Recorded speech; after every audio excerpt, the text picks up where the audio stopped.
We're going to call the meeting of the Select Board on May 26, 2026 session. We are immediately going into executive session, so we're going to close down the Zoom, and then we'll be back with you all at 7 o'clock.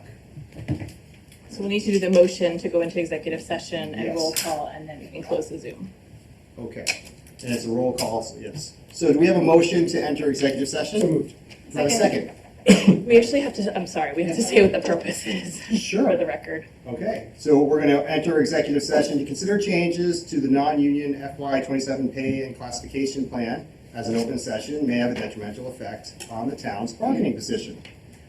We have to also do the minutes? No, you don't Okay. have to. All right, so we had a motion and a second. We're going to do roll call. Elizabeth? Aye. Tom? Aye. Noel? Aye. Sean? Aye. And I'm also an aye.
Hello, Westford, once again.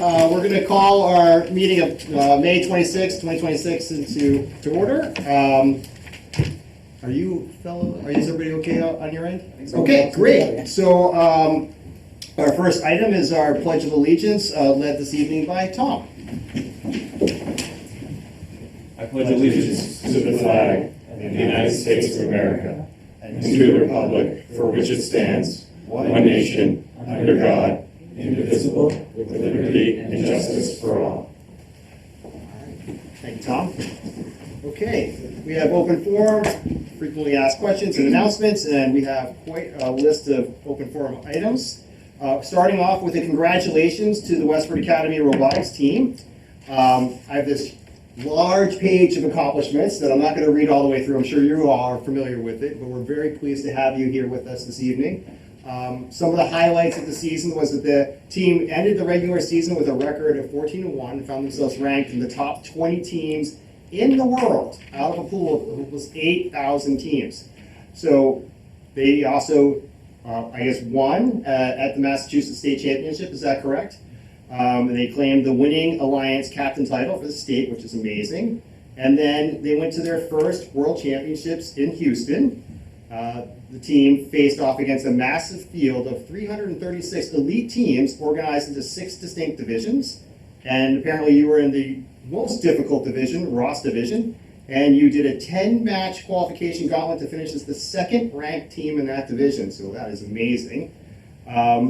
You went on to have some, I'm going to let you maybe speak about some of the other things that happened at your World Championship, but at the end of the day, you concluded the season ranked 3rd in the world out of the nearly 8,000 teams globally, and you came home with a world-class trophy and divisional title, but with the distinction of holding the 2 highest match scores recorded in the entire world across the 2025 and 2026 season.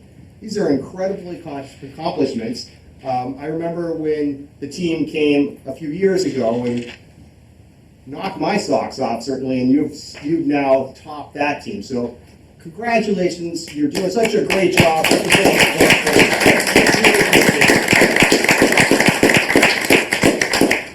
Any words from the board? Or did I cover it all? Yeah. All right, good. I can't wait to say. That's amazing. I can't wait to hear from you. It's really Yes, so yeah. you guys step on up. It's your turn. Show us what you got. Thank you so much. My name is Semra Ali, and I'm just going to give you a little bit of background on what the game was this season, because there's a new game every year that teams around the world compete in and advance to state and world championships, as you were talking about earlier. So the game was, we had to throw these balls over there called artifacts into this goal. We had to shoot it from 2 zones, either from up close or back far, and you could get extra points by shooting them in a certain pattern as well. And every match consists of 3 sections, an autonomous period, a teleoperated period, and then an end game. Autonomous is when the robot operates on its own. Teleoperated is when a driver operates the robot. And then end game, they change up, they add some more challenges for your robot to complete.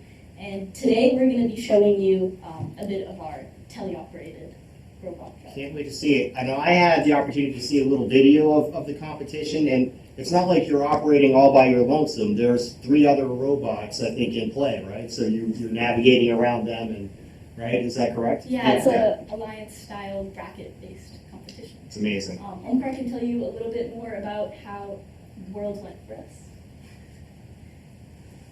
Yeah, so just to talk a little bit, I want to talk a little bit about the season as a whole, because this whole season has really been like a journey for us, being the best we've ever performed in the entire team's history.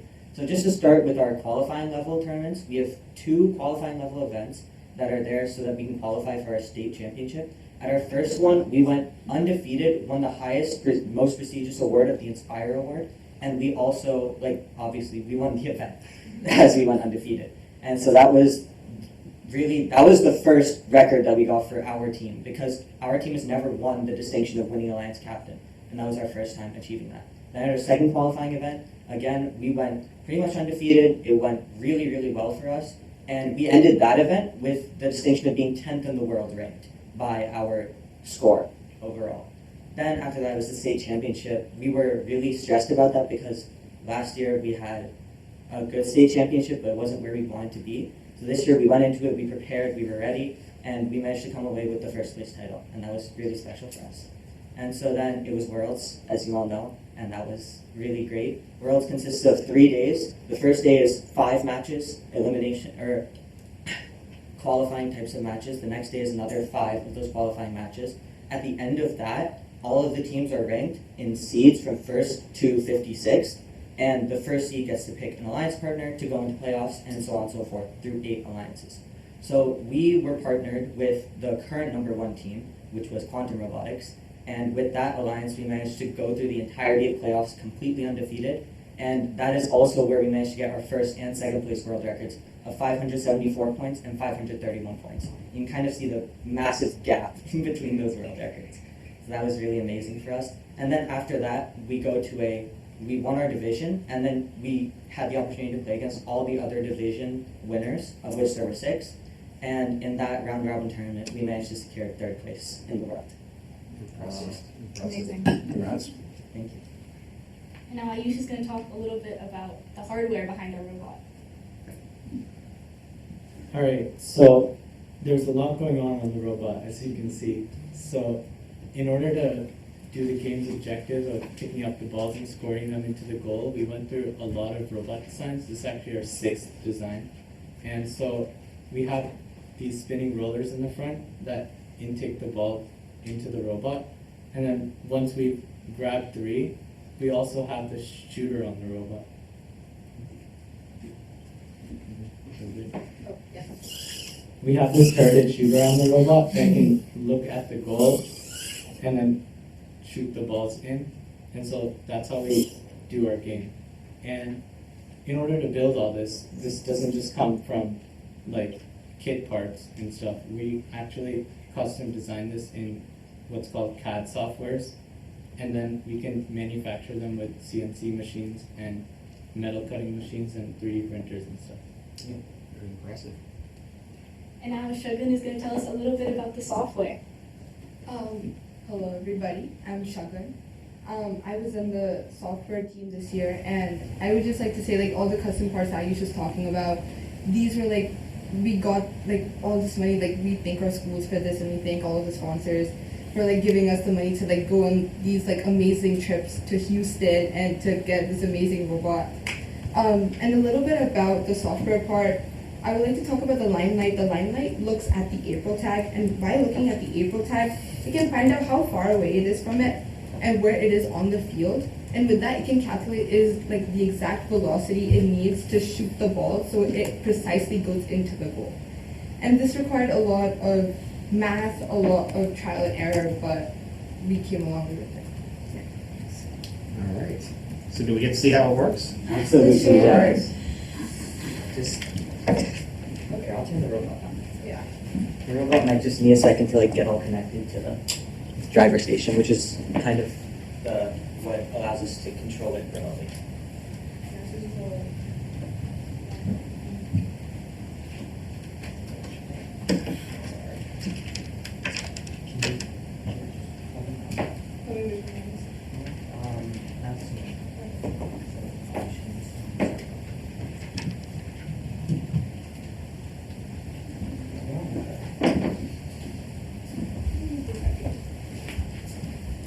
Is there something special about the green ball?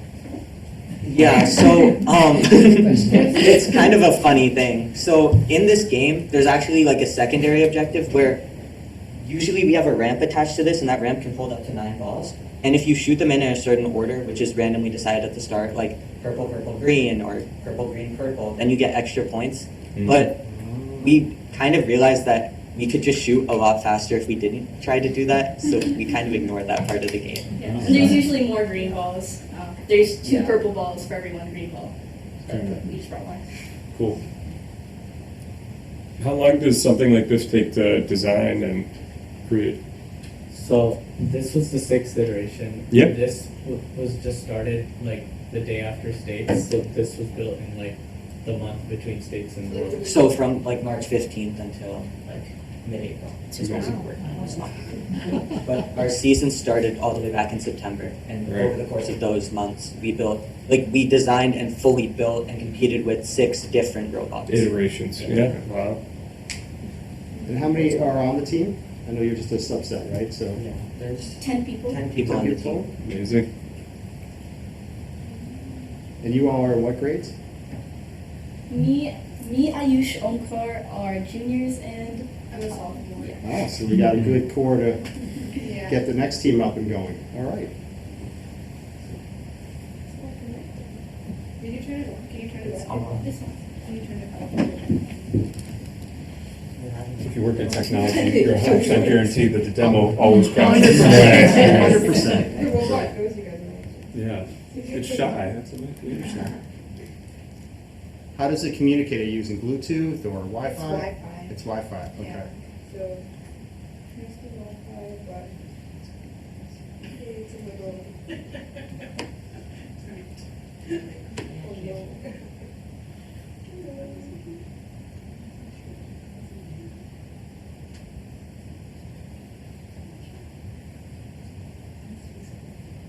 Did you guys do anything fun in Houston when you were there? Oh, Just do anything besides just compete? So on the days where we just had 5 matches a day, we had a lot of spare time in between those matches. So we got to walk around, see all the other teams. There were a lot of amazing teams there. That's great. From the U.S., from Romania. There's a lot of good teams in Romania. a lot of teams around the world, India, Romania, Israel, Greece. There was so many, like, you could see so many people talking like different languages and having different, like, experiences. So it was really, some Australian teams came in and they had Vegemite, which is like this, Oh, like, yeah. it's like spaghetti put on It's yeast. bread. Right. Or like there were Romanian teams with Romanian candy and snacks. Nice. So they were like, oh, if you really need to try, we had a little bit. We also tried Texas barbecue. No, that's not it. That's not. Now, how did you ship the unit to Texas? I would imagine. We put That's it a high in priority, special right? Case, Yeah. and Carry it then with you. we put it as like a. Oh, we Carry checked on. it in onto the plane. Wow. It's a lot of responsibility for whoever had to. Yeah. We Watch got after this like, that. bulletproof, waterproof, like everything proof case, stuffed it with Yeah. foam, so the robot could That's not great. leave it all in that. And then it was kind of funny because once we got to the hotel room, we were really worried about it. So we took it out of the case and on the hotel room floor started running it around to just make sure everything still worked. Sure. Does the robot have a name? You want to go through the 6 different names? Oh, yeah. Heisenberg. There we go. Heisenberg. Oh, yeah. I ran it into another robot and it cracked it. This is the second one of the signs. I broke another one. Is that Metal Squad from Worlds? Yeah, that one is from Worlds. Mr. Chair, we could. Yeah, I If think. they want to regroup, we could move Yeah, forward, yeah. and then when they're ready, they could give us a signal. and get Does us- that sound good? You guys That's work good. quietly while we do this? Yeah. Okay. Do you want to move? No, you're fine. That's fine. I think Leave we're it alone. Yep, just do what you need to do and flag me down when you're ready. Okay, so we're gonna move on to our item B, which is a congratulations. I think we have Mark on the call with us. Yeah, Mark Warren, I promoted you to panelist. If you want to unmute to give a congratulations to Diane Timon on her retirement of 12+ years. Yeah, I'd love to do that. Can everyone hear me? Yes. Yes. All right, great. Sorry, no video. But yes, I'd like to say a few words about a retiring member of our water department team, Diane Timon, who I have had the pleasure to work with for the past 12 years. Diane began working at the Westford Water Department back in June of 2014, initially as a part-time employee, shortly thereafter taking on a full-time role on our administrative team. Over the past 12 years, she's become an integral part of the Westford Water Department team. Diane has proved to be a consummate professional, never content with the philosophy, "That's the way we've always done it." She has worked enthusiastically with her coworkers to improve many processes over the years, helping make the department more efficient and effective. I think I can speak for all of us at the water department when I say that we genuinely enjoy working with Diane, and she's a highly respected member of the team. She combines competence, affability, and a strong work ethic in everything she does. Diane's easygoing nature and sense of humor complemented the water department's unique mix of personalities perfectly. Diane consistently provided top-notch service to our customers, always treating people with professionalism, patience, and empathy. I have personally witnessed countless examples of Diane assisting customers through difficult problems with grace, patience, and genuine care. You could tell she truly wanted to help. While we are fortunate to have hired an experienced new employee to fill Diane's role, her fun, easygoing personality and contributions will truly be missed and can't be replaced. All of us at the Water Department are sad to see her go, but we all also wish Diane a happy, healthy, and very well-deserved retirement. Thank you. All right, thank you, Mark. Round of applause for Diane. Thanks, Diane. Okay, moving on, we have a congratulations for Paul Starr. Yes, so we wanted to congratulate Paul Starrett for receiving the National Professional Manager of the Year Award in Engineering and Technology from the National American Public Works Association. Our Department of Public Works joined Paul in receiving this prestigious award last Wednesday in Quincy at the Northeast Award, and Paul will be going to Houston actually in August to receive this award. So again, Paul could not be with us tonight, but does appreciate this recognition with the board, and we're grateful for his service to the engineering and DPW department. So congratulations, Paul. All right.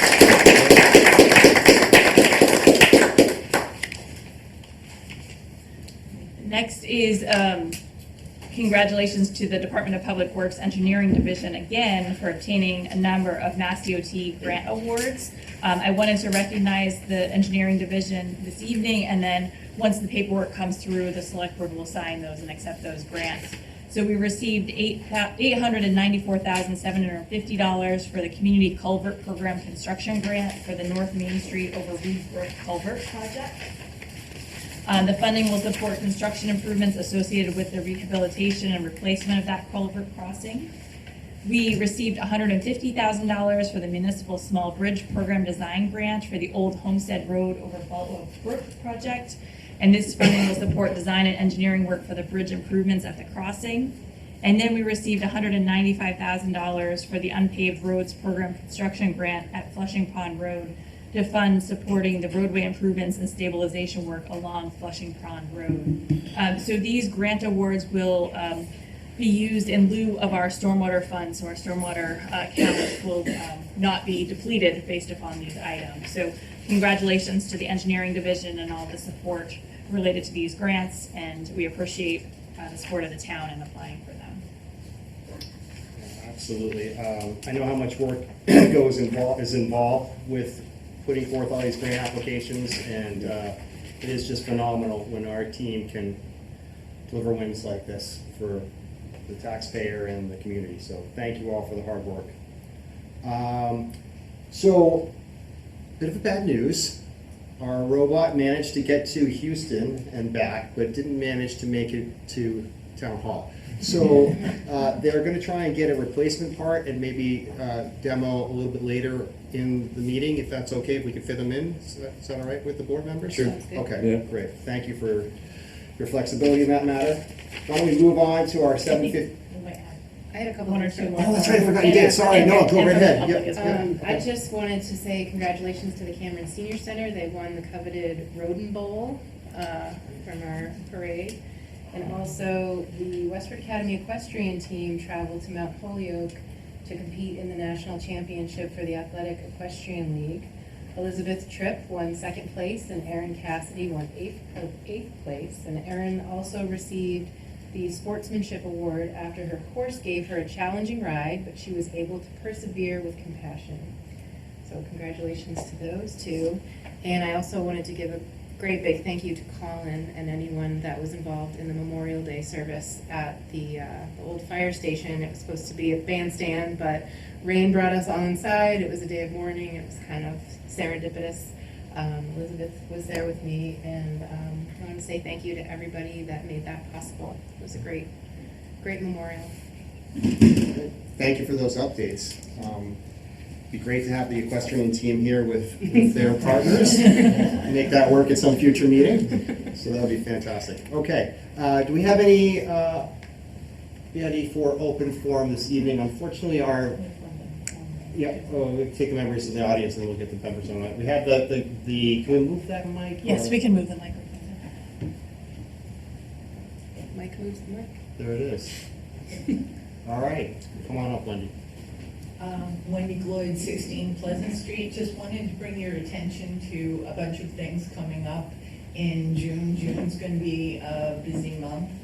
So on Saturday, June 13th, starting at 10 a.m., we're going to have an LGBTQ pride flag raising on the town common. So that is one of our things. The DEI committee has been working with the Westford Historical Society and Museum, and we have this museum received a grant which is helping us to run a deluxe program where we're going to have community readers reading parts of Frederick Douglass's speech, "What to the Slave is the 4th of July." So it's a little bit complicated. At 6 o'clock in the evening on Friday, June 19th, we'll be doing the flag raising for Juneteenth. Then at about 6:30, we're going to transition over to First Parish Church where we're going to do the community reading. And that takes about 40 minutes, and then we're going to have sort of a Q&A and historical background. So that's going to be we're one of the groups in town doing that under a Mass Humanities grant. And later down in June, on June 27th, we're going to have the Acton Westford Pride Festival from 12 to 3. So just some items. I know Strawberry Festival is also in there. That's going to be on The 20th. June 20th, correct? 20th. Okay, yeah, there. Thank you. Great, thanks, Wendy. Okay, we have somebody online? Sure. Yes, Anjali. Okay. Hi, Anjali Rajput, DEI. I just wanted to combine my message along with Wendy's. Thank you, Wendy, for being there. We wanted to invite the select board members for all of these DEI events, and your support means a lot to us and to the community. We understand that not all members will be able to join or may not join, but as many of you can join these events on these special occasions, we will highly appreciate that, and your presence will be very visible by the residents as well. So that is it. Thank you so much. Great, thank you. Appreciate that. Can I just recap? So it's 6 o'clock for the Juneteenth event. Yeah. Is it also 6 o'clock for the flag raising on the 13th? No, the flag raising is 10 a.m. 10 a.m. Okay. Yeah. Thank you so much. Yeah. And I'll be we'll send emails this week. It's just, we're a little bit behind. It feels like a strange calendar this year with Memorial Day coming early. Right. We'll have these on the town calendar as well? Yes. Okay, fantastic. So people. Thank you. We will share the details of the agenda. Wendy and the team has been working on it, so we will share that with you ahead of the time. Great, we can put that on the events calendar on the town website. Perfect. Okay, anything else for open forum? Going once, twice. All right. Why don't we move on to our 7:15 agenda item, which is a request to approve a change in DBA and change of manager for MPT Corporation, DBA Rabbit Refill at 498 Groton Road. Yes, I just promoted Mitzi Mitzer for that.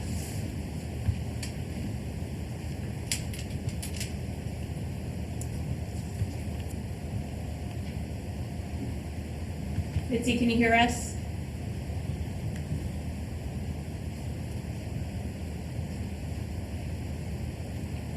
You're on mute, so.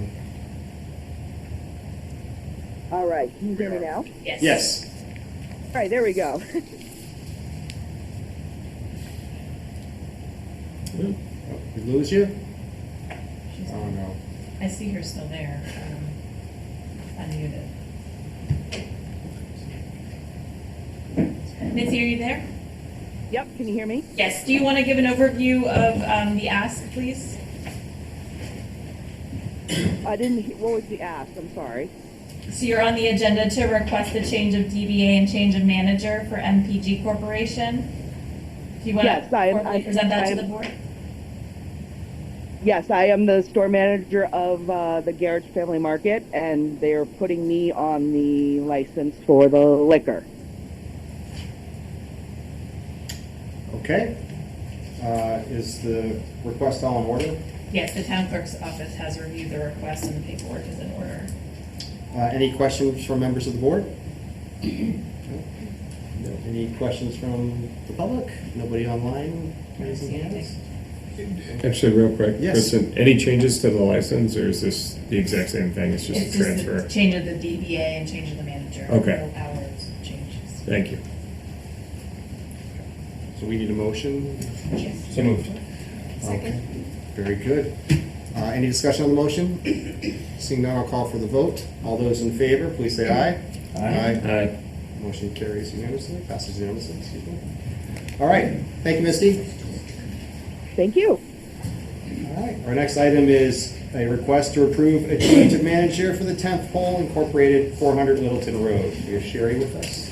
Good morning, Cheryl Gould, attorney in Littleton for Kimball Farm, and this is the Tent Pole Inc. Kimball Farm operates that as its liquor license entity at the Kimball Farm property. This is Steve Castro, he's the proposed new manager. Ed Dumont, who's been our manager for years, is retiring. And this is Brad Kimball, he's one of the owners of Kimball Farm. Great, thank you. Anything else you'd want to add? Just a simple change of manager. Very In good. good standing. Thank you. And Mr. Castro has experience. Kristen, I assume this request is in order? Yes, it is. Paperwork is in order and checked off by the clerk's office. Any questions from the board? No? Any questions from the public? Comments? Anything online? I don't see anything. All right. Do we have a motion? Second. Okay. All those in favor, please say aye. Aye. Thank you very much, appreciate it. Thank you. Have a good evening. Thank you. Just bear with me, I'm promoting Yes, our- members of the, Sure. Our next item on the agenda is an update from the Joint Committee, the Board of Library Trustees, and the Permanent Town Building Committee on the J.B. Fletcher Library Reconstruction and Renovation Project.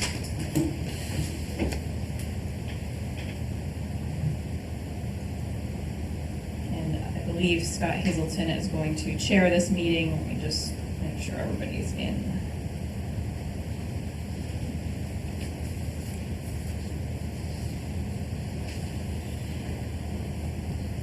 Do they need to call to order? They're not taking. They do. Yes, they can. Yeah. And Jennifer, while she's getting everybody situated, if you just want to give me a cue to advance your slides, I can work everything from here. Okay. Is it okay for me to begin? I think if the joint chairs want to call their meeting to order, I think Scott Hazelton and Ellen, I'm not sure who will be chairing for Library Board of Trustees. Yeah, I'll call the Permanent Town Building Committee to order. Maybe Buffy can call the trustees to order. I am calling the trustees to order for tonight's meeting. And we also have Megan O'Connell and Chris Kropinski in the room for the Permanent Town Building Committee. I don't think there's anybody from the Board of Library Trustees in the room. Okay. No, we're all virtual. Great. Okay. Go ahead, Jennifer. Good evening, everyone. My name is Jennifer McGrory. I am with CHA Solutions. We act as the owner's project manager for the J.B. Fletcher Library renovation project. Thank you for your time tonight. This is a quarterly project update on the progress of the library renovation and construction process. Mike, next slide, please. I'm going to try to go through these slides quickly to honor your time. I'm going to give this is our agenda, which is generally focused on what's happening with the schedule, the budget, the construction progress, and the risk, as well as the impact to your community. Next slide. We have the total approved budget for the project has not changed. The contingency budget that we started with for the project was just a little over 3.6 million, and we are currently at 3.3 million. The big news for this project update is that while our target delivery date for opening the library was January 2027, that has been delayed or extended until late March 2027. This is primarily due to unforeseen conditions of the 1800s and 1980s construction areas that have impacted the schedule. I'm going to share some more detail on that. But important to note, while this schedule is delayed, we remain within budget and we have not compromised the design. Next slide. So the schedule being the most critical point of note, we've had some schedule delays, and now we're proceeding on an updated and extended timeline. This was primarily due to unforeseen conditions, as I mentioned, especially with the renovation portion of where the oldest portions of the building meet the new addition. We've had a delay of about 12 and a half weeks with our substantial completion date of February 15th, but the opening date to the public, we're looking at late March 2027. Next slide. This slide shows the status of our budget. Our total approved budget remains unchanged from where it has been since the beginning of the project, and we have approximately 92% of our contingency remaining. And we have had 29 change orders approved to date, most of which, as I've mentioned, have been due to unforeseen conditions. The largest cost to date has been for about $125,000 due to some uncovered structural deficiencies. We have some images of this at a later slide, and we have some upcoming procurement of vendors directly through the town as well. Next slide. Many of you have probably seen this as you've been moving down the town green, but there's been a lot of major activity. It's really exciting what's happened. We have essentially completed the steel erection. We have completed all of our major concrete pours that happen on the interior of the building. The roof trusses and the sheathing is in progress, and we're moving on to the exterior wall construction as well. And on the inside of the building, the electrical, mechanical, and plumbing installation is all underway. We also have a building mock-up, which is continues to be in progress. This photograph is taken just a couple days ago. You can see this will be the way you enter the building from the parking lot. And in the next 30 to 60 days, we will continue with the exterior envelope, as well as roof installation and starting to build interior walls. We've had no safety issues on site. We do continue with inspections and commissioning that have not identified any ongoing issues. We appreciate the town of Westford's building official offices who have been continuing to attend to ongoing inspections as needed for the project. We did have some additional hazardous materials that were uncovered and remediated in the project. Next slide. This image on the right is the mock-up progress, and so this is a standalone mock-up, but you can see some of the new building materials as they are underway. We have some project risks and how we're mitigating them. The largest risk to date has been the concealed existing conditions. We do continue to have daily communication. The mock-up, for example, has been used to validate envelope detailing. We've also utilized with the Westford Police Department drone surveys to see things on the exterior of the building, and added some pipe cameras for early risk detection to understand what's happening underground in the building. We have some potential risk with additional schedule delays due to any unforeseen conditions that have not yet been identified. To help mitigate that, we do have additional presence on site from the architect, We have standing weekly coordination meetings with the general contractor as well as all of the subcontractors, and continued daily communication of not just the contractor architect team, but also utilizing the town and the library trustees and all of the parties to the project. We are continuing to track lead times, especially delivery of equipment, but we have released all of the major equipment, and we perform monthly reviews of all of that major equipment, including our elevators, the generator, and the transformers, as well as tracking all variety of building materials. And then we also have been concerned about tariff costs through the life of this project, but we have at this point in time released all of our major equipment with steel, electrical, and mechanical, and though we did have some small tariff increases, they have been under $10,000 to the project budget to date. So at this point in time, all of our known risks are being managed. The community impact, this image is of the recent grant from the Westford delegation to the town project. The most significant impact has been the relocation of library services to the temporary library in Groton Road. We have been able to increase our downloadable collections and use interlibrary loan to help mitigate for this. But as we mentioned earlier, the schedule delay will delay the library opening date, and we will be maintaining services at 515 Groton Road through the short schedule extension that we have. If people need further information, as has been noted previously, the town and the library websites are constantly being updated. We have the WestfordCAT recordings, as well as the monthly building committee meetings and minutes available to all of the members of the town. Next slide. So here's a summary of where we are. Our schedule has been delayed by approximately 3 months. We are tracking on budget. We're continuing to track the contingencies and also fundraising for the project. Construction continues with a lot of the construction moving into parallel construction activities, and by that I mean the steel and concrete had to be done sequentially, so concrete work couldn't happen until the steel work was complete, and the roof work needed the concrete work to be completed. We're moving into a phase where a lot of activities can happen parallel to each other, such as the mechanical and electrical installation, as well as interior wall, as well as the exterior of the building. So there's a lot of parallel activities, which does allow us more flexibility with the schedule.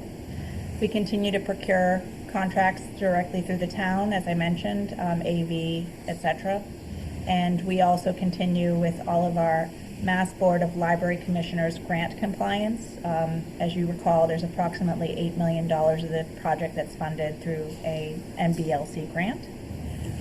So where we stand right now, the project remains on budget with a revised schedule. No design or program elements have been compromised, and we are not requesting any select board action at this time. This is a project update available to you. I do see a hand raised, and I'm available to take questions right now. Well, thank you very much for the update. I'm glad to hear that the project is doing well, all things considered. Tough winter, tough economic climate, so great to see that we're staying on budget. Is there any other feedback from the library trustees or the permanent town building committee that wants to be voiced at this time? So we see Mary Ann Fleckner, who's on the Board of Library Trustees. Perfect. Why don't we let her... Hi, good evening. No, thank you so much. And it was something that was covered, so I'm all set. Thank you very much. All right, very good.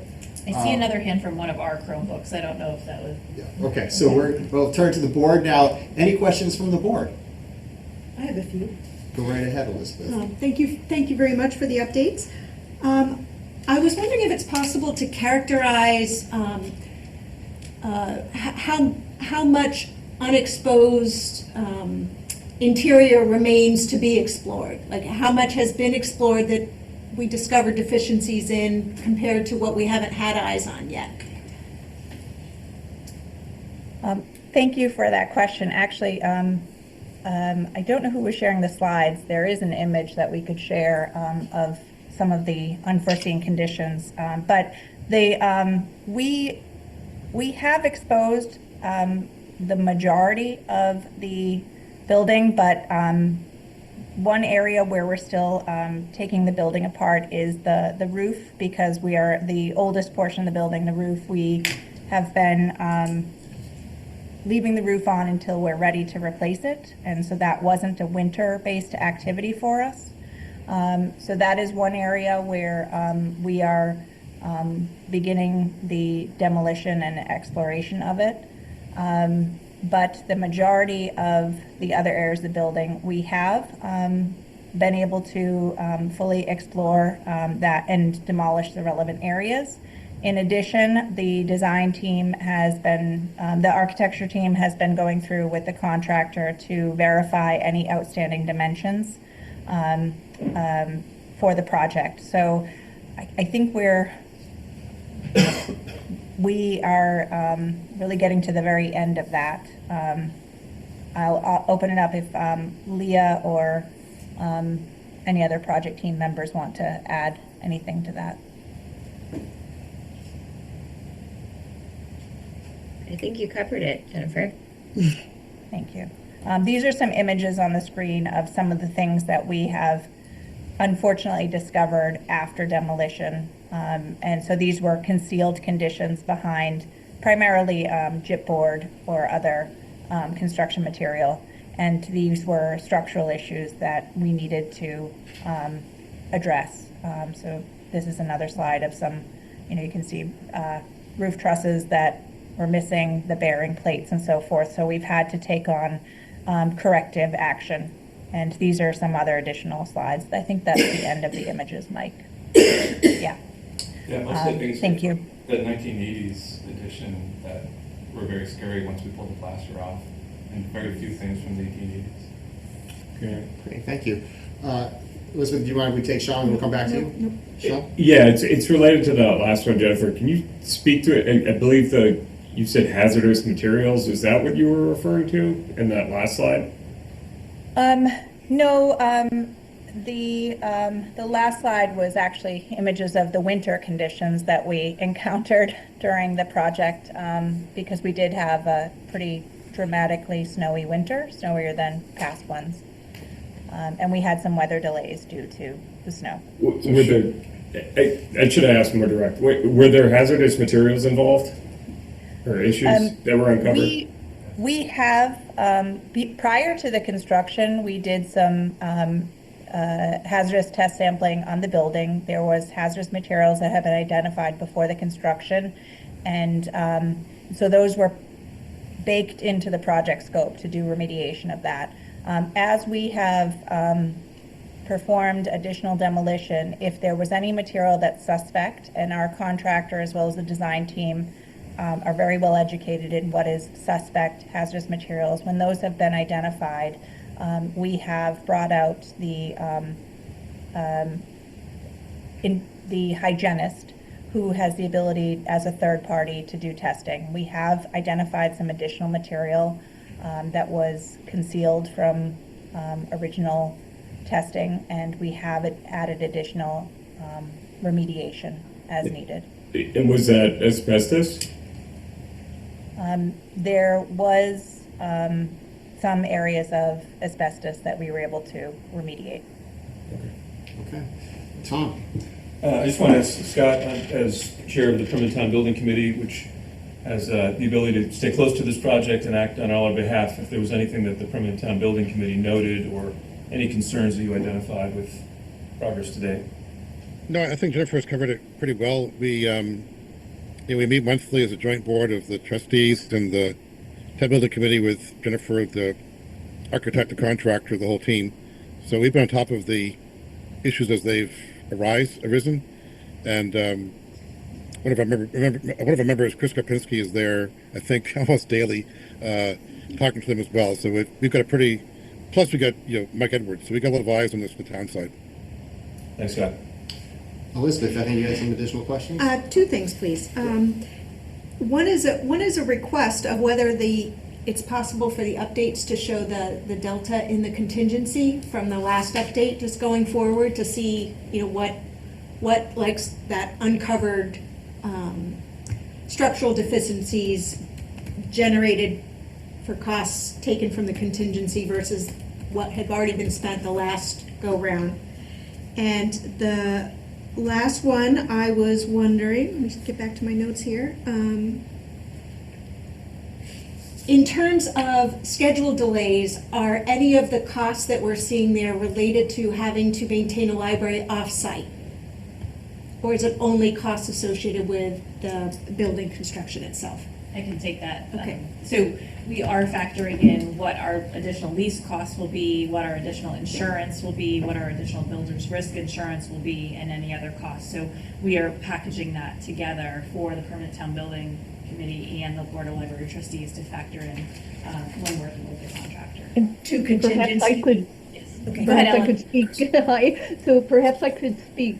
I think that was Elizabeth. Yes. You're a very tiny little square now. So I have a couple of things I wanted to add. So on the library website, there is a budget that we post after every joint library building committee meeting, and you will see at the very bottom of this budget the contingency that was formerly being reported and the reduced amount that the town is going to have to pay. So at this point, and the Friends of the Library with their foundation committee continue to fundraise very vigorously, about $10.3 million is being taken off the $32.5 million overall budget.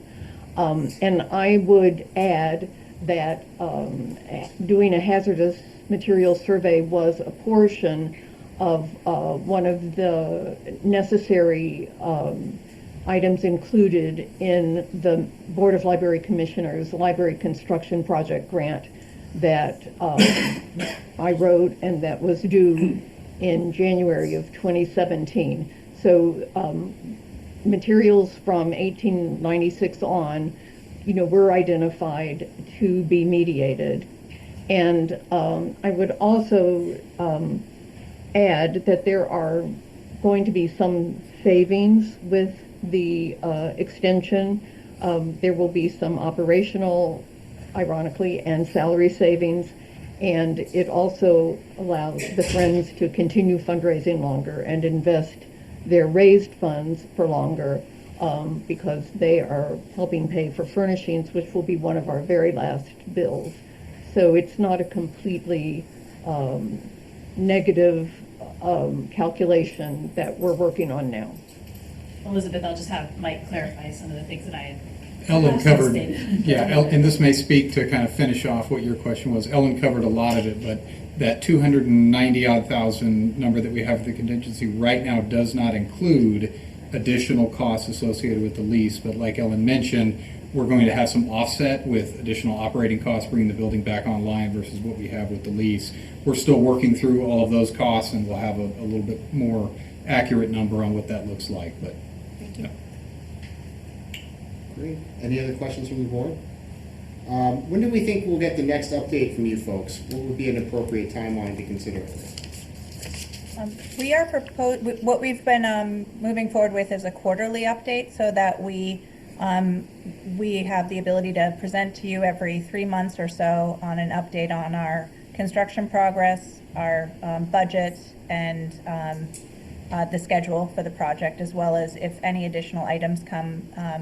If we do need additional select board approval for a one-off item, if it needs to be sooner than a 3-month interval, we will be in front of the select board for any approvals should we need that. Certainly appreciate the diligence that you're taking on this project and keeping us and the public informed. Is there any questions from members of the public? Do we have any more questions from online? I don't see anything online right now. Okay. I guess with that, we can close out. Thank you so much, both everybody that was involved with this evening's presentation. Very informative. Thank you. Thank you for your time tonight. Yes, library and permanent town building, if you want to adjourn. Yeah, is there a motion to adjourn from the Permanent Town Building Committee? I'm a second from Chris Karpinski up here. Okay, so I guess between Chris and Jean, we're covered. So all in favor, Chris? Aye. Karpinski? Aye. Here's an aye. Jean? Aye. Jim? Aye. And Megan? Aye. She's an aye. Megan's an aye. Okay, and I'm an aye, so thank you. Thank you. Thank you. Good night. Good night. The Board of the I Library think Buffy, Trustees. we have Buffy, Mary Ann, Deb, and Mims to adjourn from the trustees, Buffy. Yep. Motion for the trustees to adjourn tonight's meeting. Second? Thank you, Mary Ann. And our voting is this: Dierks, aye. Fleckner, Aye. Siegel, Aye. Teal, Aye. 4-0-0. Thank you. Thank night. you all. Thank you. Have a good evening. Okay, I have heard that our robotics team is ready to go. I know we are behind slightly. I'd ask for permission from the Affordable Housing Trust representation and from folks who are doing the open space and recreation plan presentations, if they wouldn't mind waiting a minute or two for the kids to come in and do their presentation. Okay, thank you. Wendy, could you just give them a shout? Thank you.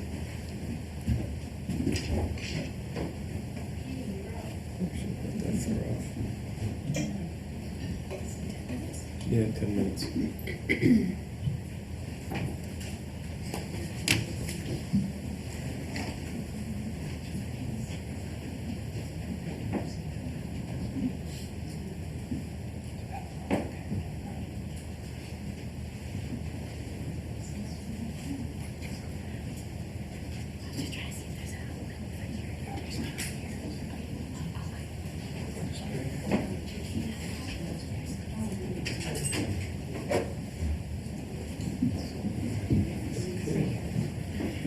That one's easier.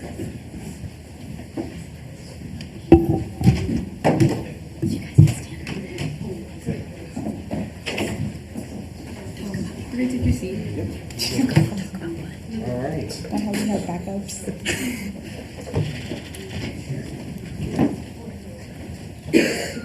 No. Well, that sounds promising. Yeah. That is a good sign. That's a nice touch. Okay, whenever you're ready. I'm sorry. You're good, you're good. Can you do your thing? Yeah, we're good. We're good? Okay. Can you come here? Why do I have the feeling the balls are going to hit us? Don't worry, that's why we set up the goal that way.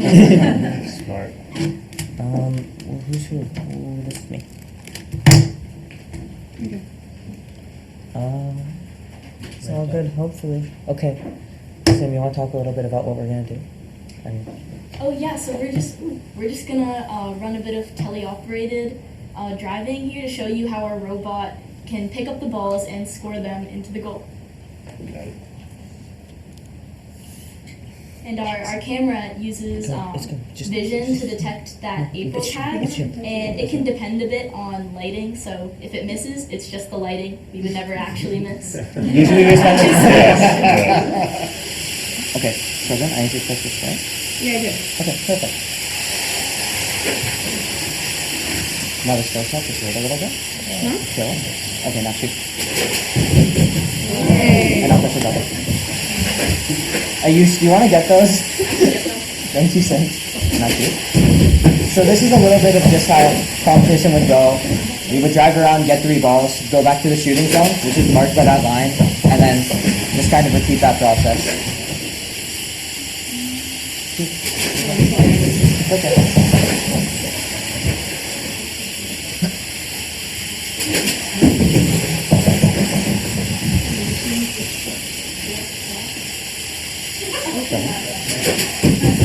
You gotta hold it.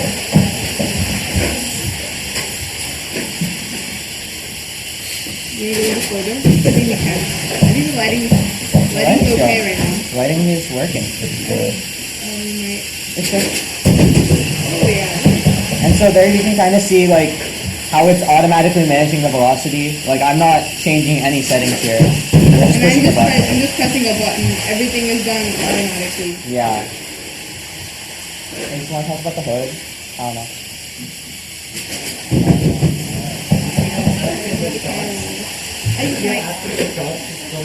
Like lower. Mm-hmm.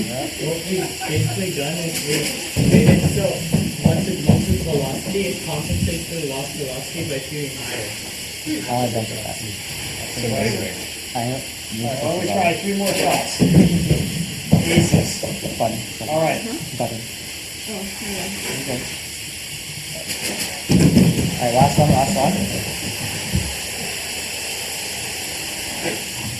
Are you? All right, final 3. Here we go. Now. Perfect. Well done.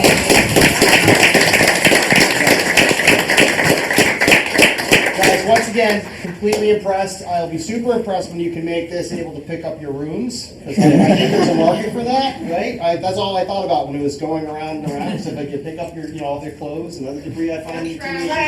Trash to be another use right there, right? Yeah. So great job. You guys have done phenomenally well representing both yourselves, the community, Westford Academy. You should be super proud of yourselves, and we look forward to seeing you again next year. So thank you so much.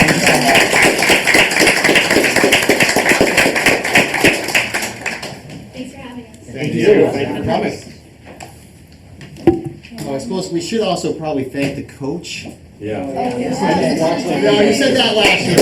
Josh, thank you very much for all your help. Okay. Thank you so much for Thanks, letting us guys. do Yep. Okay. All right, so we're going to move on to our update from the Affordable Housing Trust. Do you want to table? Yeah. I think we could start with them there, or we can, once these guys are out of the way, we can quickly move the table right back over. Yeah, I think we're almost done, so you guys are quick at this. All right, perfect. Good.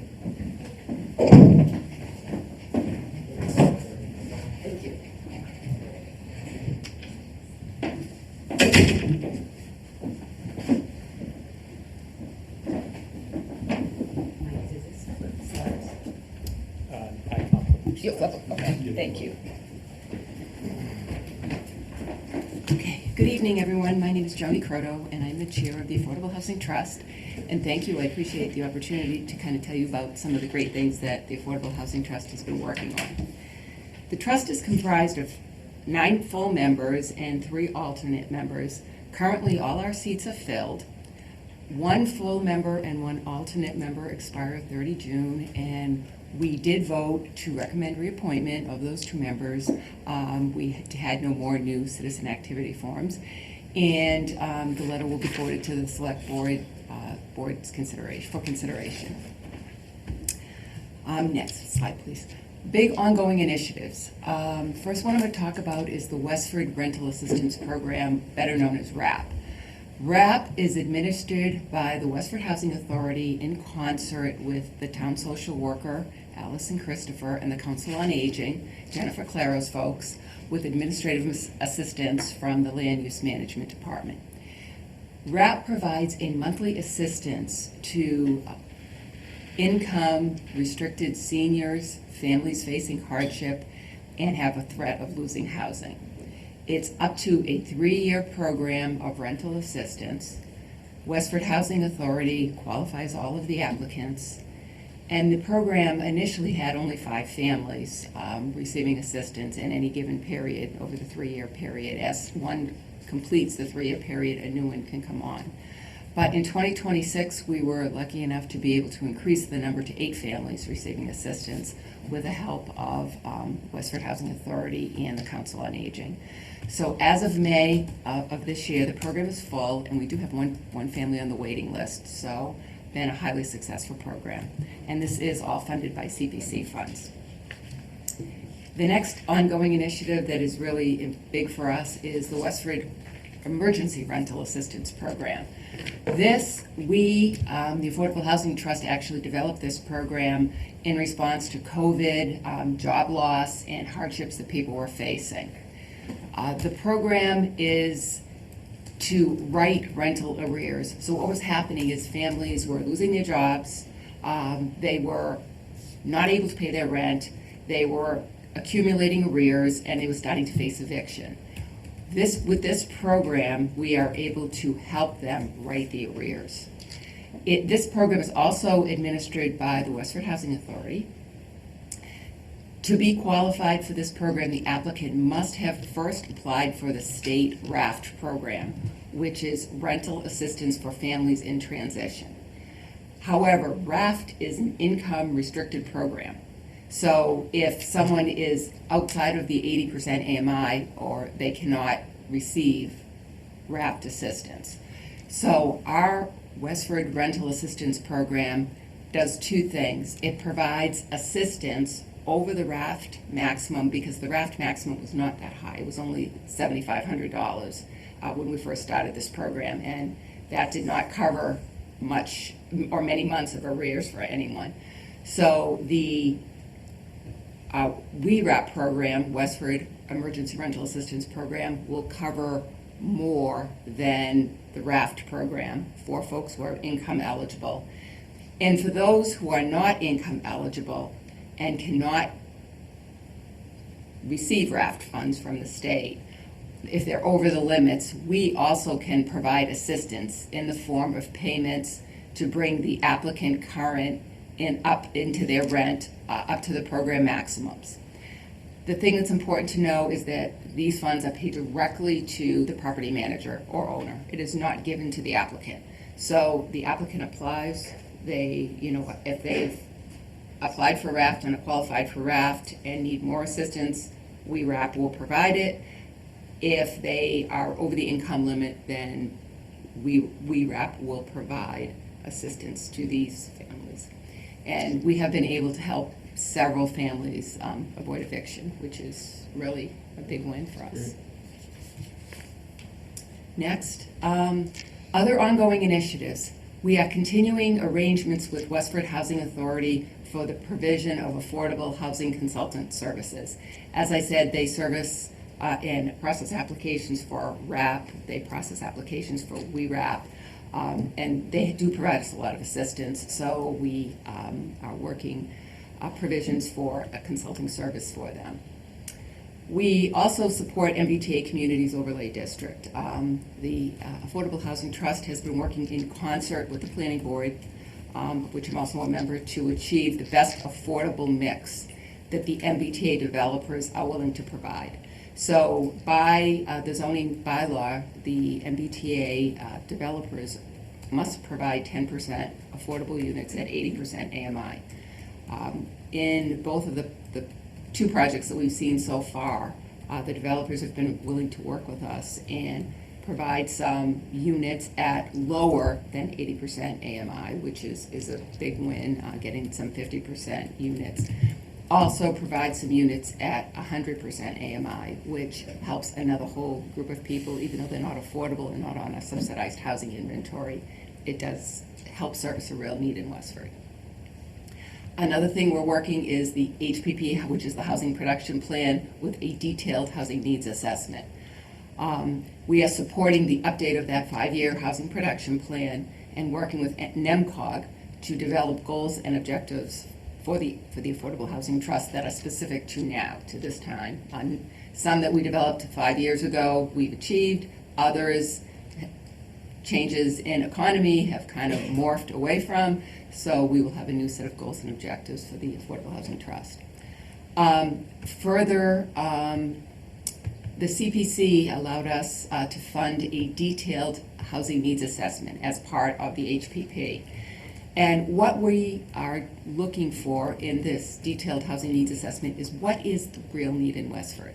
Affordable is defined by the state, but what do folks who are currently in Westford? Is it traditional affordables? Is it more senior housing? young families? Is it singles that we see a lot returning from degree programs and are living at home again because they just cannot afford the rent? So NIMCOG, as part of the HPP, the Affordable Housing Trust is going to fund the detailed housing needs assessment portion of that. Okay, next, please. We respond, obviously, to the needs of residents and property owners, things like Drew Farmhouse and Roberta McGuire residences.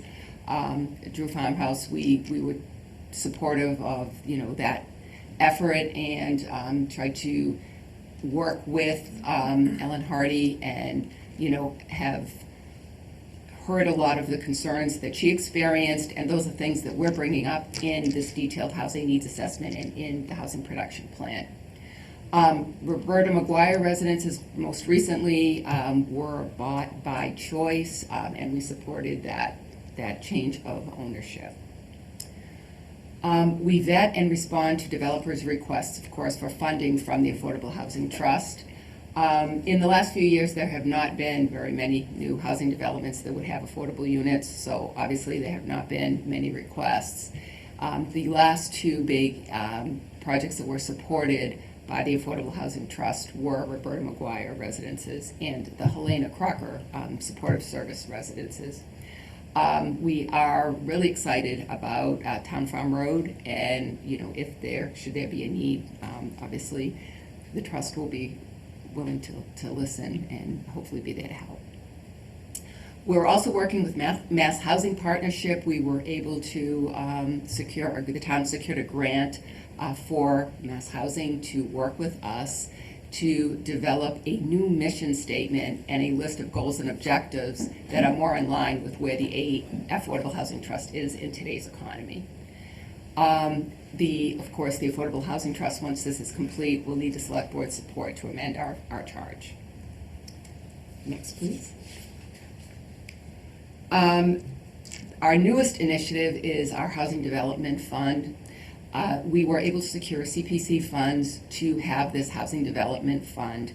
And the reason we pursue this is we're looking to preserve existing affordable ownerships that are being sold. So if a unit is sold and has a deed restriction, there is a very, very small population that can actually purchase those units because they have to be income restricted.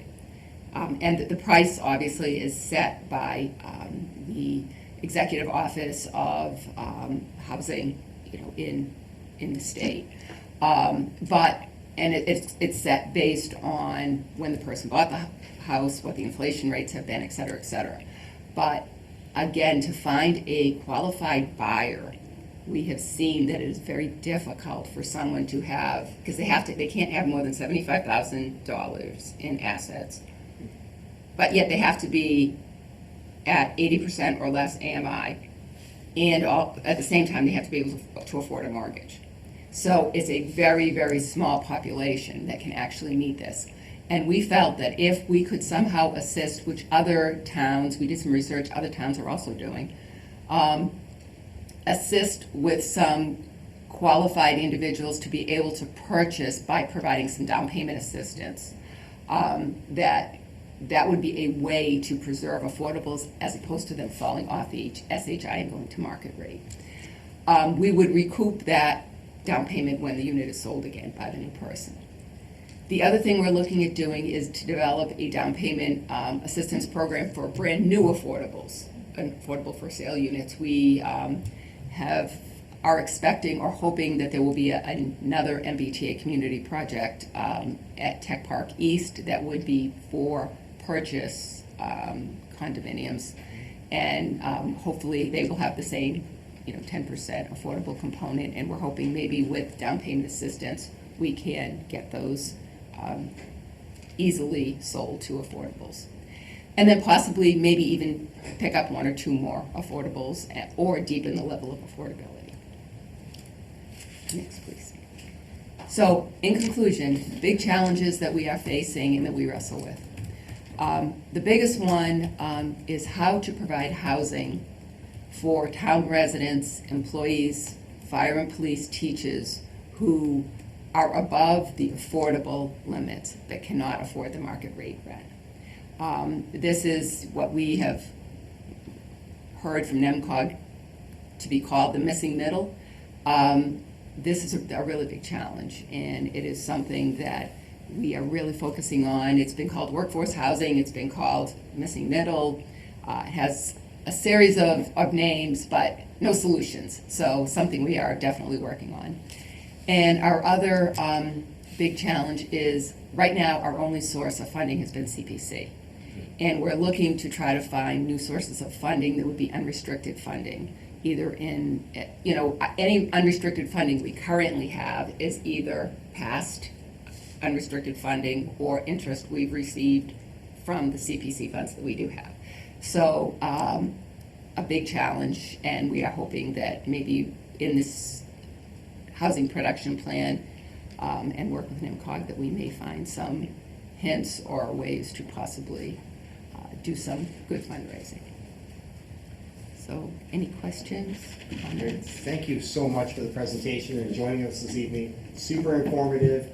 Love that you're being proactive, you're partnering with regional agencies, you're reaching out to other communities, looking for best practices. Love it, love it, love it. So I'm going to turn to the board. Tom. So echoing Chris's comments, the whole affordable housing and the housing production plan, all that we're learned from that is sort of dead center on one of our strategic items for the board. So thank you for that. For the hardship programs that you mentioned at the top, it sounded like you felt like, and I know you have a separate issue to assess the unmet needs, but I'm wondering if you have any instinct or any information about how much of the need that exists are we serving with the two existing programs that we have? I know you said one person's on the wait list, but do you think that really represents the fact that we only have one person that is part of that unmet needs set, or do you think that, is there any way for us to understand what the overall need is? We are starting to find that on the rental assistance program, the first program, the RAP program, we have not developed a waiting list. We are kind of keeping up with that program. On the WeRAP program, we're keeping up. On the RAP program, we are starting to see the waiting list, and we are starting to see that there may be more. We know that CPC will support us and fund that. The issue is not CPC funding, but is administration of the program, because Westford Housing Authority we got up to 8 now, but to ask them to take on more is a little difficult. So that is why we're looking at trying to find some way to work some more consulting services with them. And we do feel that if we can work consulting services with them and can add to the RAP program, that in the future CPC will definitely provide more funds for RAP. They've been very, very supportive. Okay, so the biggest constraint is the administration consulting piece, Yes. which you don't currently have a source of funds for. Right. Okay. Right. Thank you. Sure. Any other questions from the board? Sean, please. Yeah, just briefly, Joni's really been fantastic. I have had the pleasure of sitting on the Affordable Housing Trust. We have a great steward, and it's been run really well, and I've seen her advocate for, really the whole group, for more affordable units in Powers Road, the Regency. There's so much going on in town right now, and there's so much opportunity. And it's nice to see that there's people that care and are trying to keep this town affordable for everyone. I think the down payment assistance is just fascinating, right? Like, before I ever got into this role, my understanding of affordable housing had to do with rental assistance, things like that, raft, things of that nature. This idea that we have this opportunity to help people in home ownership is fantastic, and I think it's something that we as a community really have to rally behind and get behind, because that's the American dream, right? To own a home eventually, and especially with this younger generation, they're all buying houses much later than previous generations, which is concerning.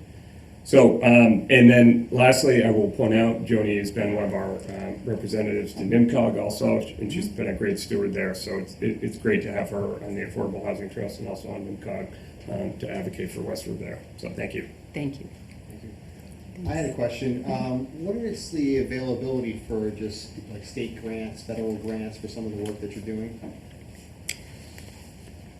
That's a good question that I don't have a good answer to, I'm sorry. I didn't know if they're out there, we've been applying, we just don't get them because of certain demographic characteristics this community has versus, others. No, actually, the Mass Housing Partnership grant, one of our members, Christy Bates, had found the grant. And, with Jeff Morsett's help, who has been fantastic assistance for affordable housing, he, put the application in, and we were like, yeah, this is last minute, we'll never get it, and we did. So I know any grants that we do see or have heard about, we do go after, but most of the grants for affordable housing are the developer has to apply.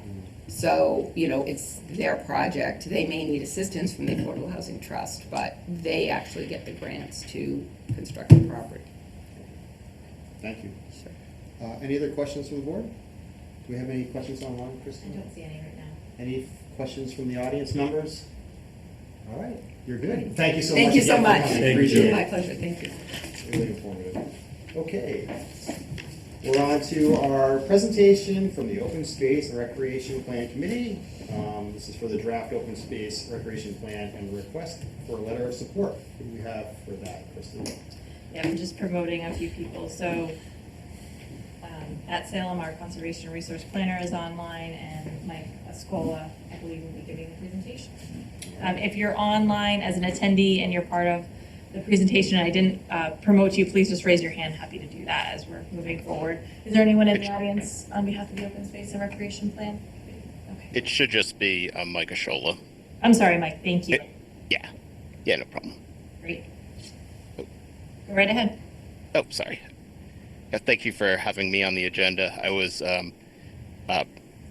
happy not to go after the robotics team, but after the Affordable Housing Trust presentation, I feel like just as impressive. A lot of really great initiatives going on there. But I'm here tonight to talk to you about the Westford Open Space and Recreation Plan and the planning, give you a high-level overview, and also to go over the planning process behind it.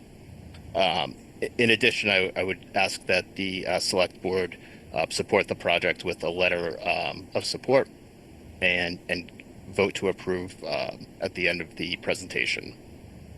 And before I get started, I want to thank the Open Space and Recreation Committee. It was chaired by John Sturrock, the citizen at large, vice chaired by Dan Briel from the Recreation Commission, and then we had Michelle Collette, the Recreation Director, Patty Doobie from the Council of Aging, Wendy Glode, Commission on Disability, Matthew Salem, the Conservation and Resource Planner, and Margaret Wheeler, the Chair of the Conservation Commission. Without them guiding this project, it doesn't get to where we are tonight. So tonight I'm going to talk about what NIMCOG is, where I come from. We'll talk about the OSRP and what's it for. We'll go through the planning process. Then we'll talk about the goals and some of the actions that are in the plan.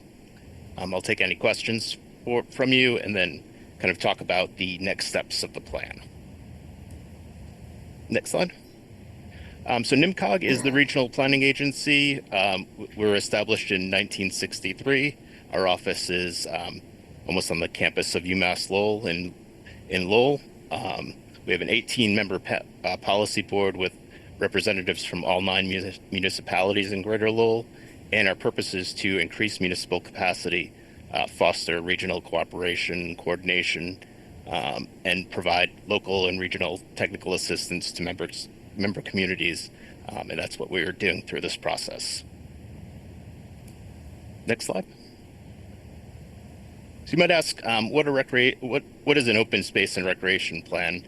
It really is a roadmap to guide the prioritizing open space and recreation projects and expenditures. It's created through a public process.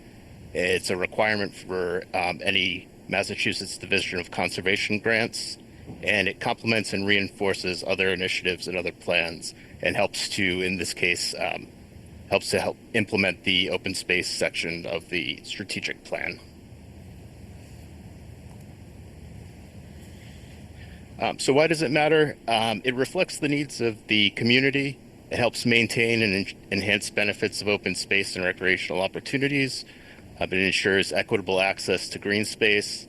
It protects the green infrastructure of the community. It provides economic and fiscal benefits. The current OSRP expired in 2025, and there are some additional grant programs that require the OSRP as well. Next slide.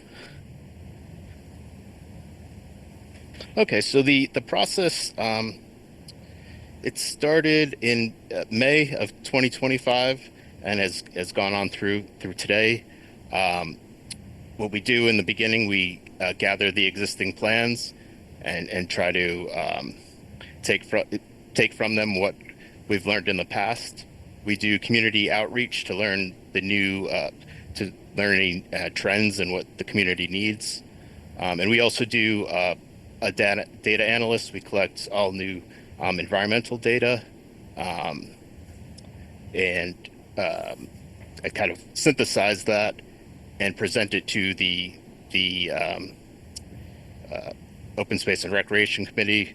We work with them to define the goals of the OSRP, formulate objectives, action items to achieve the goals, and then draft the preliminary plan. That was done a couple months back.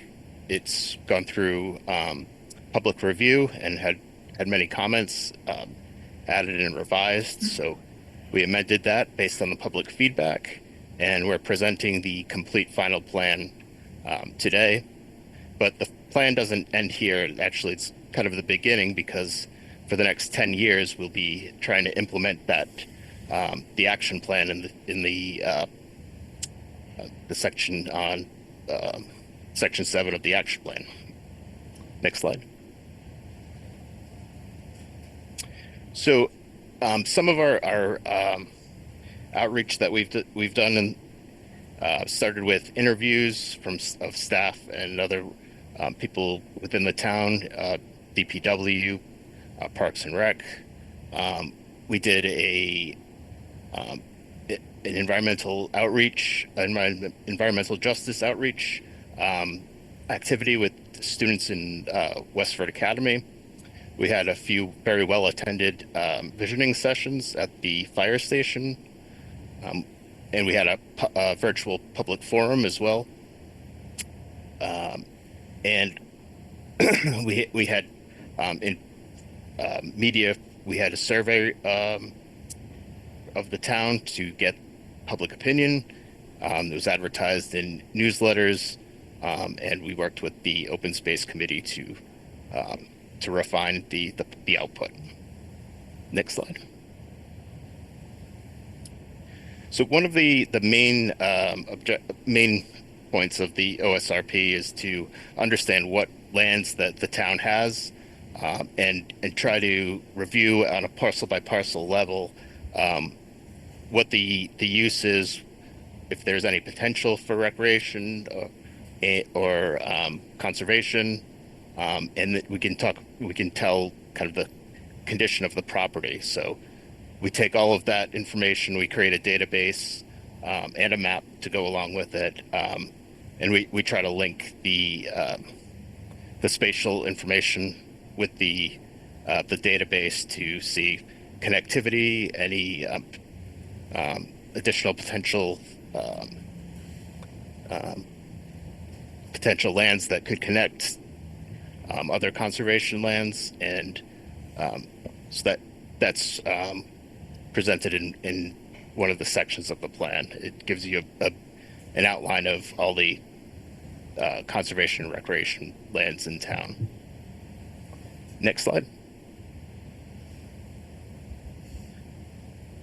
Okay, so the action plan, this is, again, it's a 10-year roadmap. We had 7 goals, 20 objectives, and 40 action items. Those action items were prioritized by the Open Space and Recreation Plan Committee, and prioritized in short, medium, and long range, and high, medium, and low priority. So it emphasizes on realistic implementation and coordination. Next slide. So the first goal was, and the committee felt that this was the most important, was to protect and strengthen Westford's natural landscape, to increase permanent protections of vulnerable open space, improve conservation land stewardship, support agricultural land viability, and to improve and maintain town-owned properties for open space and passive recreation uses. Next slide. The second was to maintain and improve existing recreation and open space assets, to implement life cycle-based capital planning, and improve proactive maintenance capacity. Next.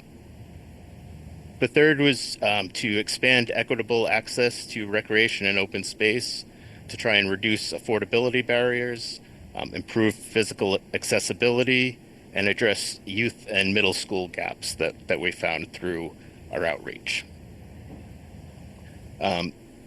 Number 4 is to strengthen trails connectivity and safe multimodal routes. It's to address any priority sidewalk and trail gaps, to make the connection, to improve trail to street integration. And that we found that a lot of the feedback we got, especially from the younger generations, where they didn't have a way to access the public space, and there were certain areas that maybe improvements in sidewalks could help integrate that connectivity. 5 is to support recreation as a community gathering space and social resource, evaluate long-term indoor recreation needs, and to activate public spaces for community use. Number 6 is to integrate climate resilience and environmental stewardship, incorporating nature-based solutions in recreation and open spaces, and expand environmental education. And the last goal, number 7, was to improve communications, wayfinding, and engagement. The town does a really good job in cataloging and documenting their trail systems online, and we're looking to kind of improve what the base that we have, and increase awareness for recreation and conservation assets. So I'll stop now and take any questions if anyone has any, if any board members have any questions. Great, thank you so much for the presentations thus far. Turn to the board. Any questions? Tom, please. This may be as much a question for Kristen as it would be for Michael. So a bunch of really impressive action items in the list. I guess I'm just wondering how those action items migrate. Who's sort of quarterbacking the migration of those action items into whatever the budgetary path to get them done is? Right. Yeah. So the implementation table in the, I believe it's section 8 of the plan, it has, for each action, it designates who's responsible for the action, and also potential funding avenues for the action. Okay, so Kristen, is that you then? That's sort of the overall quarterback? Because I understand different people are responsible, but then moving them all along in lockstep, if they're all different authorities and different responsibilities, how does that happen? I think we can have different approaches. So we could have the land use management department manage that. We could ask the open space and recreation plan committee if they want to be an implementation committee. So we need to have those conversations. It's a great question for this evening. Okay. Are we going to have that conversation this evening, or do you, should we, or do you want to make that agenda? I agree, Tom. I think we obviously don't want to see this really, really nice research and plan just sit on the shelf. Right. So having some understanding about the next steps, I guess, have we bridged the question, or posed the question, to the working group to see if they have the interest? We have not, but we can do that as part of this. If they say no, Michael, maybe you can add some guidance here. What do other communities do to sort of move the plan forward, so to speak? What are some of the best practices that you've seen? Keeping on having the committee be the open space committee be the implementation committee, I think it is a good if you have dedicated volunteers, I think that's the best solution for the implementation. I do know that this group in particular is one of the better groups that we've, not to judge or rank, but it was a pretty engaged group that was dedicated and met even when the consultants didn't meet. So they should be commended for that. Yeah, and the implementation committee could continue on with its existing members, or we could bring on different residents as well. That should be a conversation that we have in the very near future. So this does not sit on a shelf. I think there's a lot of things that we reviewed that does dovetail into several areas of our strategic plan as well. We want to make sure those are all aligned additionally. Does that answer your question, Tom? It sounds like Plan A is to invite the committee to stay on, which would be great. They can engage in the budget, sort of figure out how they plug into the budgeting process, but that sounds like a great first step. So how are we going to bring that back to the committee and full circle back to us, let us know that that's the action plan? Yeah, so let me have a conversation with the chair and with staff, and we'll do that as soon as we can. Okay. Sounds good. Any other questions? Any questions online? Any from the audience members? Yeah, briefly. I feel like we constantly have asked this question, and I think that's pertinent here. Mike, are there any in these action items, I forget how you've characterized them, in the action plan, are there any that are kind of quote-unquote low-hanging fruit that, don't require a lot of funding, that are kind of easy grabs? Yeah, any of the communications or signage. So probably that last one. I think Matthew Salem might have a good understanding of what the low-hanging fruit is based on the capacity. And I think he has his hand raised too. Let's hear from Matt Salem then. Thank you. Again, Matt Salem, Conservation Resource Planner for the town. Just this afternoon, I did meet with one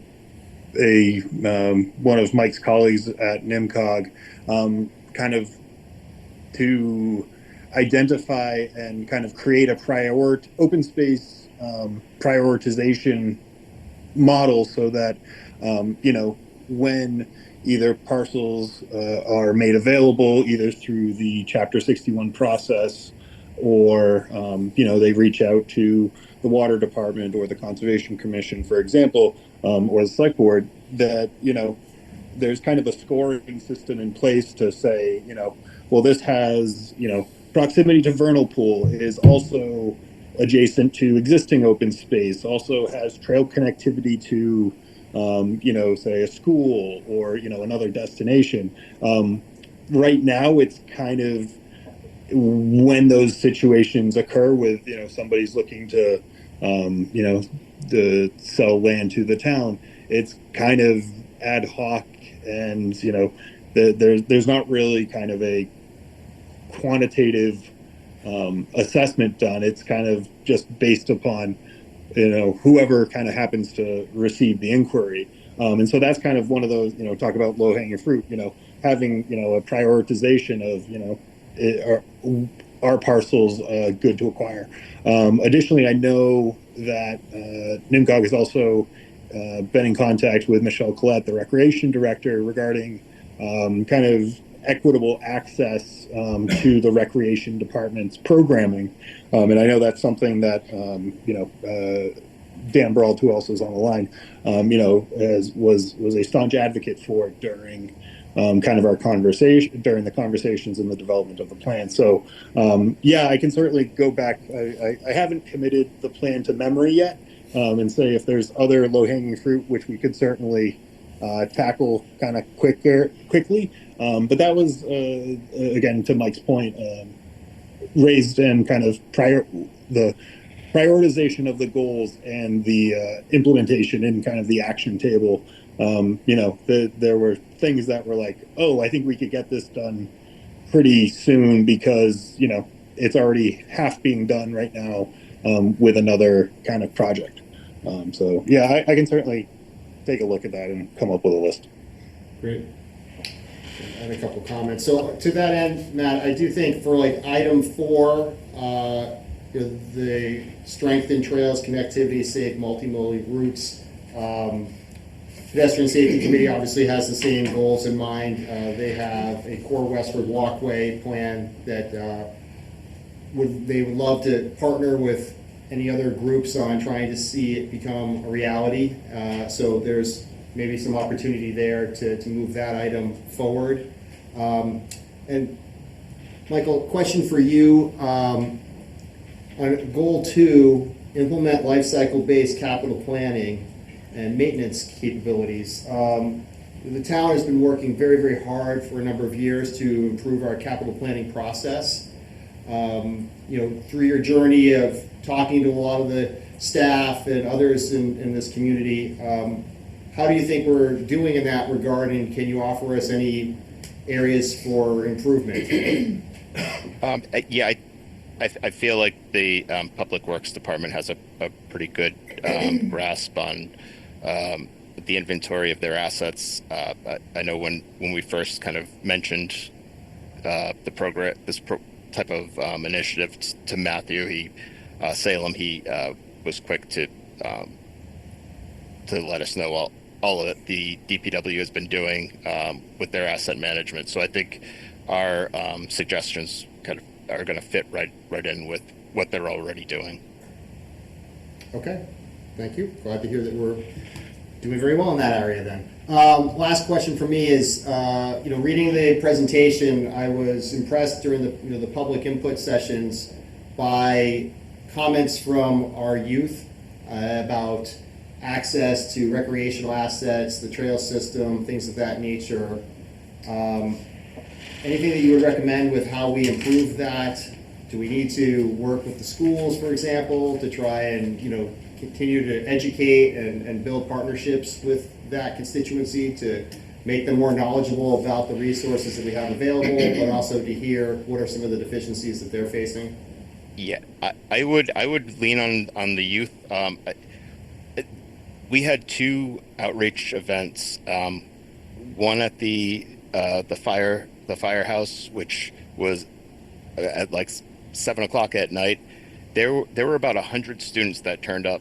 I know that was part of a civics assignment, but they all showed up and worked really hard and had a great attitude. And we had that event, and then we also did an outreach event at Westford Academy, and I think those are probably 2 of my favorite outreach events of the year. The kids are just, as you saw with the robotics team, they're bright, and they really love their school and their town. So I would try to get them in here and then keep them as long as possible. Yeah, to that end, one suggestion I have, Kristen, when we talk to the group, that if they want to continue, maybe consider doing what we've done with the pedestrian safety and school committee, where we maybe reach out to high school students and see if they want to be involved, because they definitely, to your point, can be very engaged and have some great ideas, and I think they would do well as part of the second group. So, yes, no. Yeah. The inventory of our conservation land, are we looking at the boundaries of our conservation land, specifically next to neighbors who may be dumping on our conservation land? Because I know that's been an issue of whether or not this is actual land or is this their land. So are we going to be looking at the boundaries of our conservation land? I would defer that to the Conservation Commission. I believe that there is going to be an effort to do that. I don't know the extent. So I know the chair of the Conservation Commission is here this evening. I don't want to put her on the spot, but perhaps we can have that conversation offline with them and then get back to the select board. Great. Okay. It does say that there's a request for a letter of support on our agenda. Is that coming up, Michael? Yes. Yeah, and we basically just like that the select board to vote to draft a letter of support that we would send to Department of Conservation Services as part of the application process for plan approval. Is that something the town manager's office would draft? And So there's generally a sample that I believe NIMCOG can provide us with that language that the select board has reviewed the process. There's been a public process within the town of Westford. You vote to endorse the plan, and then that gets submitted to the state. Michael, am I correct in that? Yes. Okay. Do we feel comfortable taking a vote on this evening? Can I just confirm my understanding that, that there's some timeliness that needs to happen to ensure our ability to comply? Isn't that? a Yes, key so our plan piece? is currently Yes, out of date, yes. if I understand it, so Yes. we are looking to expedite that letter of recommendations. Well, I'm open for a motion, if anybody's so inclined to make one. So moved. We have one from Second. Tom, and we have a second from Noel. Any discussion on the motion? All right, seeing none, I'll call for the vote. All those in favor, please say aye. Aye. All right, motion passes unanimously. Michael, I assume, are you done, or do you have anything else you want to close with? No, I'm done. Okay, great. Thank you. Well, thank you so much for your time this evening and great presentation and all the hard work that you put into this project. Appreciate it. Oh, thank you. Have It's a great good to work evening. with you.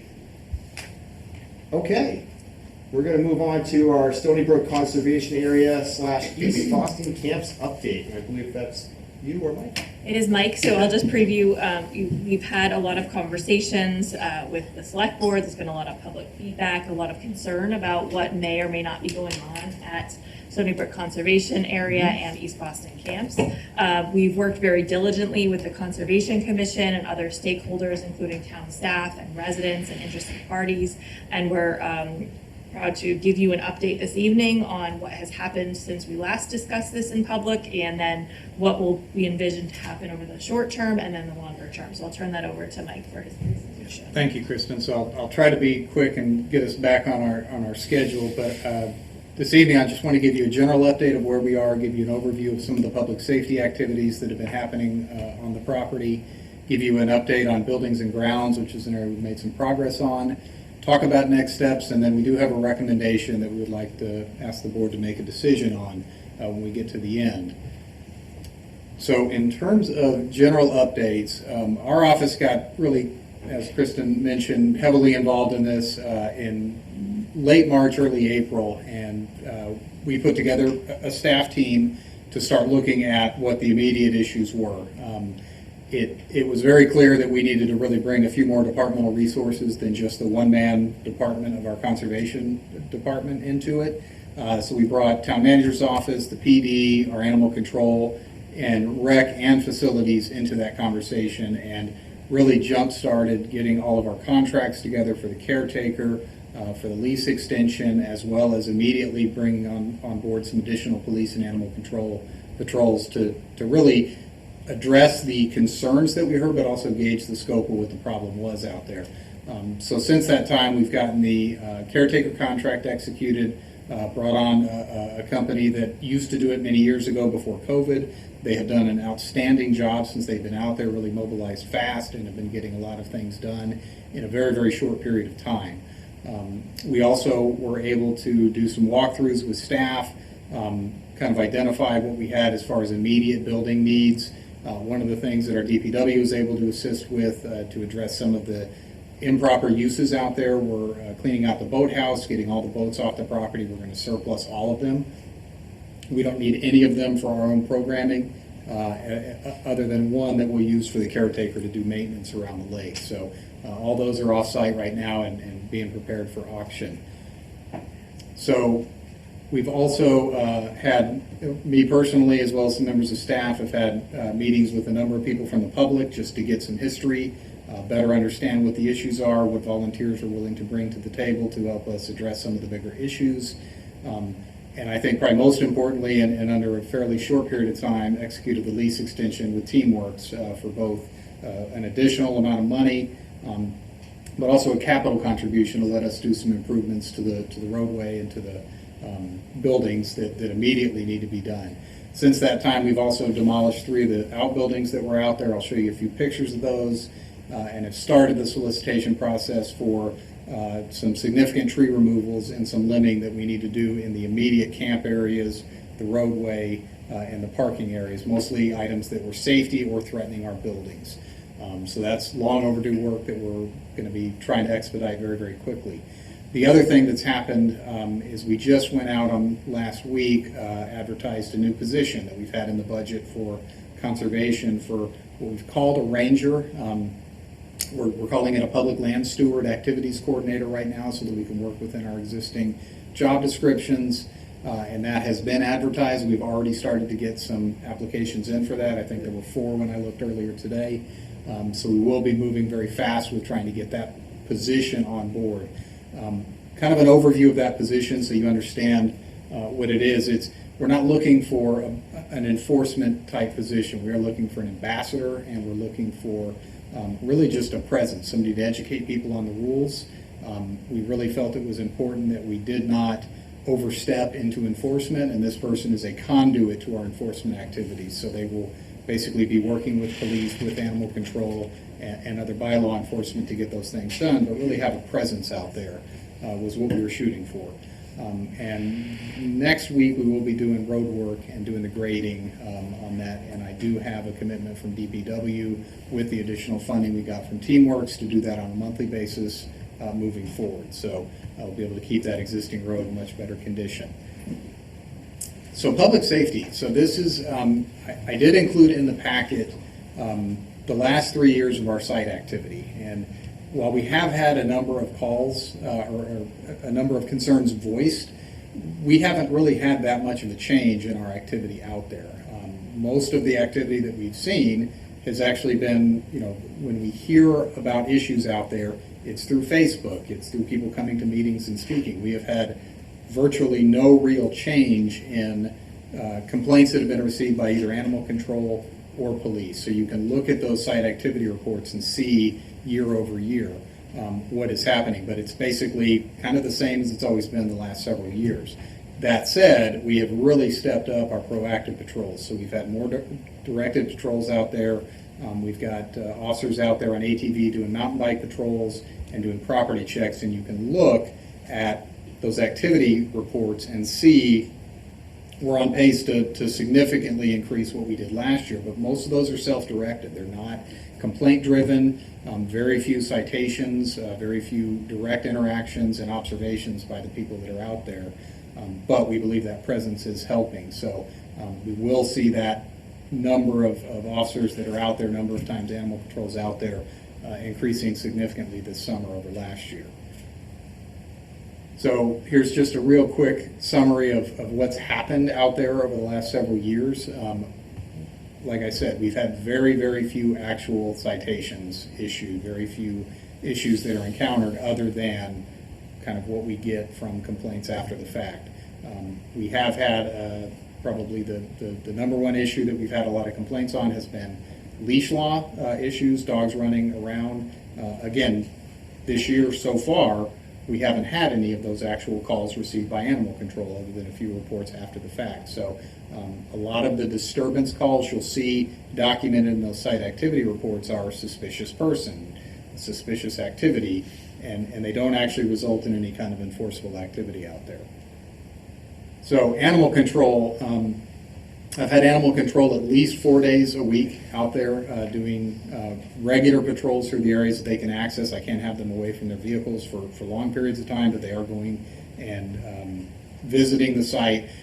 Again, this year so far, we haven't had a single issue where they've actually been able to cite somebody.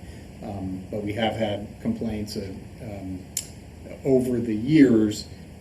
As of yesterday, we've had 0 actual complaints called into our animal control officers. Most of them have been either secondhand, emailed after the fact, or things that have been posted on Facebook or brought up at that microphone right there. So there is a summary of all this and some earlier materials that we sent.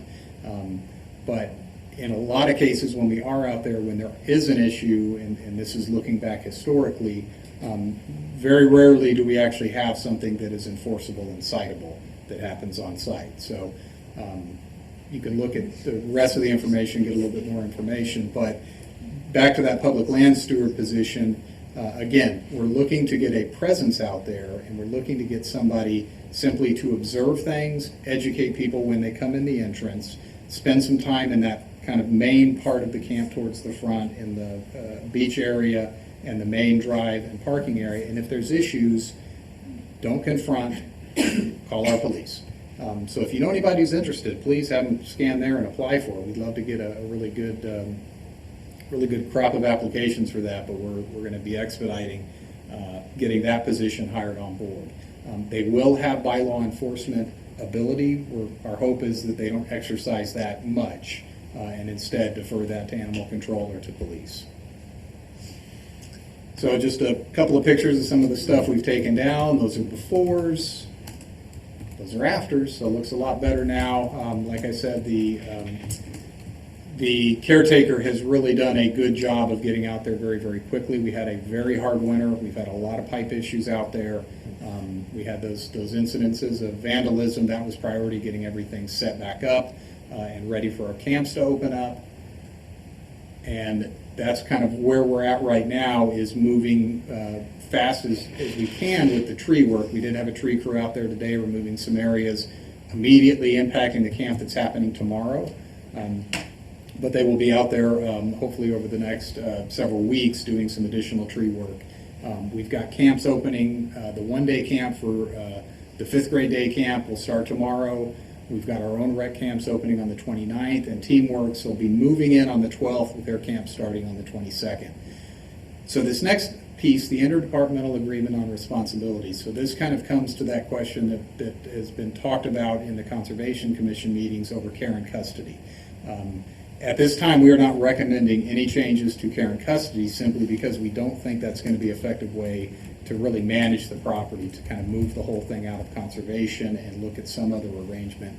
Plus, that's a big hurdle in terms of town meeting approval, state approval. There's quite a bit of work that goes into moving that around. So after conversations with Sudbury Valley trustees, who's in conversations with the Land Preservation Foundation to take over the CR, their recommendation was actually to handle it interdepartmentally and have a management agreement where we assign, this department does this department does this. We leave it in conservation because that is the bulk of the property. But those areas that are active recreation or passive recreation and more, I'd say, facilities and infrastructure, those pieces would shift over to, in the interim, they would be shifting to our office, but we would be working with the other departments to kind of figure out, what's the best way to start running some of these buildings. Like I said, the road grading will be happening next week, and the land steward will be hopefully on board within a few weeks if we're able to move fairly quick. We are working with conservation to talk about, what is our need for increased signage, which is probably the number one thing that our public safety, our animal control, and our conservation folks have said is we've got to have some better signage out there to educate people about the rules. So those will be some of the immediate things that we're doing in the near term. So recommendations. So everything that we've done just over the last month has identified a need to move fairly quickly on some what I would call stabilization activities. So we have got a number of buildings out there that they need investment or they need to be removed.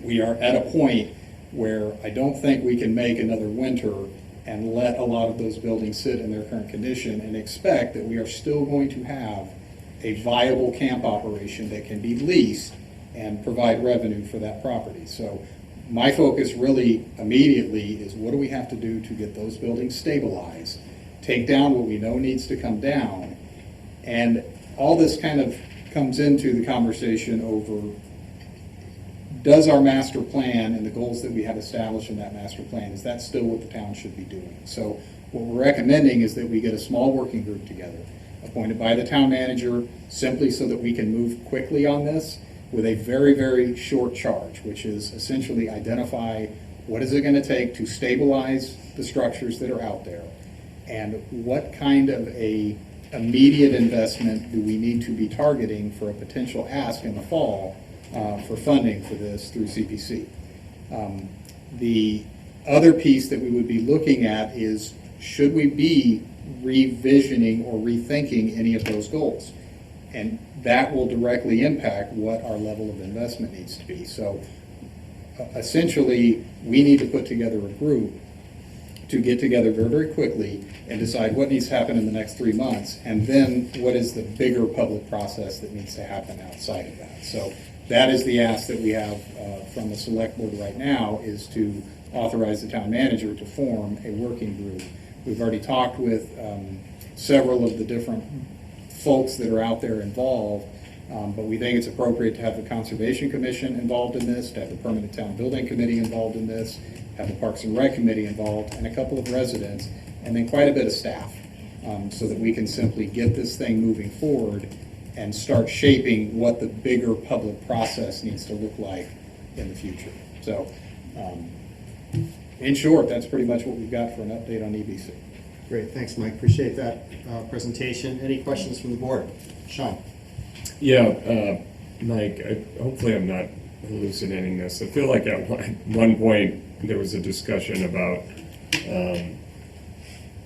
maybe cameras, something like that. Was that ruled out as being cost prohibitive or just not effective or what? Well, that's one of the things that we need to get out there and look at, because one, if we're gonna have cameras, who's gonna monitor them? How are we going to get any footage off of them? We've gotta have IT kind of get out there and look. Do we need Wi-Fi out there? Do we even have sufficient power to kind of set everything up? I mean, there's a lot of infrastructure-related questions. Plus, the number one recommendation from police was motion sensing lights. I don't know that that's anything that we want on that property necessarily. So I think there's some more discussions around that. In terms of safety and security, getting presence out there and actually maintaining the buildings and cleaning it up will help immeasurably with that. When it looks bad, people treat it bad. If we can get everything looking nice, it buys us a little bit of time to figure out what we need to do. So at this time, we know cameras are an option. We don't know what it's going to take to do that. Okay, quick follow-up. Please, go right ahead. So, because I'm looking at the final slide about having a potential working group, there's no real recommendation to have that working group look into enforcement of policies, things like that. Would you see this working group looking into that, evaluating things like cameras, or is that not at this different time? conversation? I think the immediate thing that we need to do is, what do we need to do before we run into another winter? What do we need to do to stabilize these buildings? These buildings are not, this idea that the camp was going to be able to operate without investment is a little optimistic, I think is probably a fair way to put it. We cannot continue to expect to get a company willing to lease and operate a camp out there unless we fix these buildings up. I think we're at about probably the last year of being able to lease them in their current condition.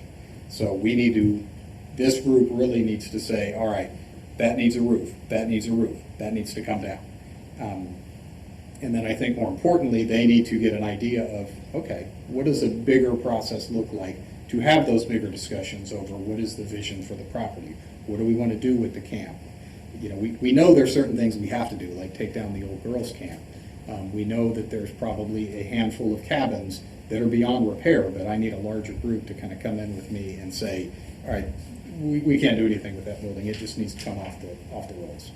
So that's this group. Sean, to your comment on the enforcement and the policies, I think that speaks to the intradepartmental working document of who's going to be doing what in terms of those policies. We can bring that back to the board. Great. Okay. Any other questions? I do think, I am with Sean, I do think I would love to see some investigation into passive monitoring. Obviously, I hear you that there's maybe some higher priorities, but I think we need to keep that in the back of our minds. The CPC funding, were you suggesting with this slide bullet that in addition to capital investment, you would also want to seek funding for engaging a consultant or something to do this public engagement visioning process? I think there's some question as to whether so we have this master plan that has 4 goals. Now, most of it is a great master plan, but that goal 3 about the camp operation, there is some conflict in that inherent to the way the camp is being run now. We need to end up having, if the goal is to run that camp like it has always been run, those buildings are going to require investment. Yes.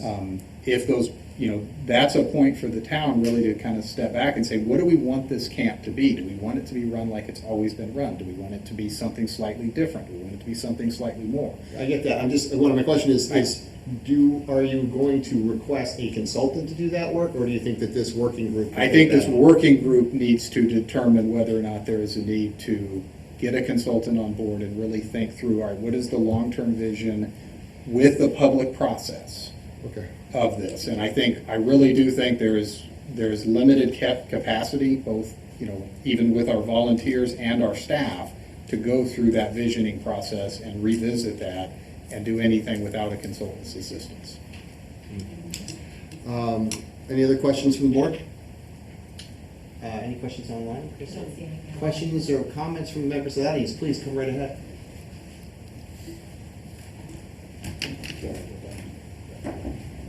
You didn't want me to come up.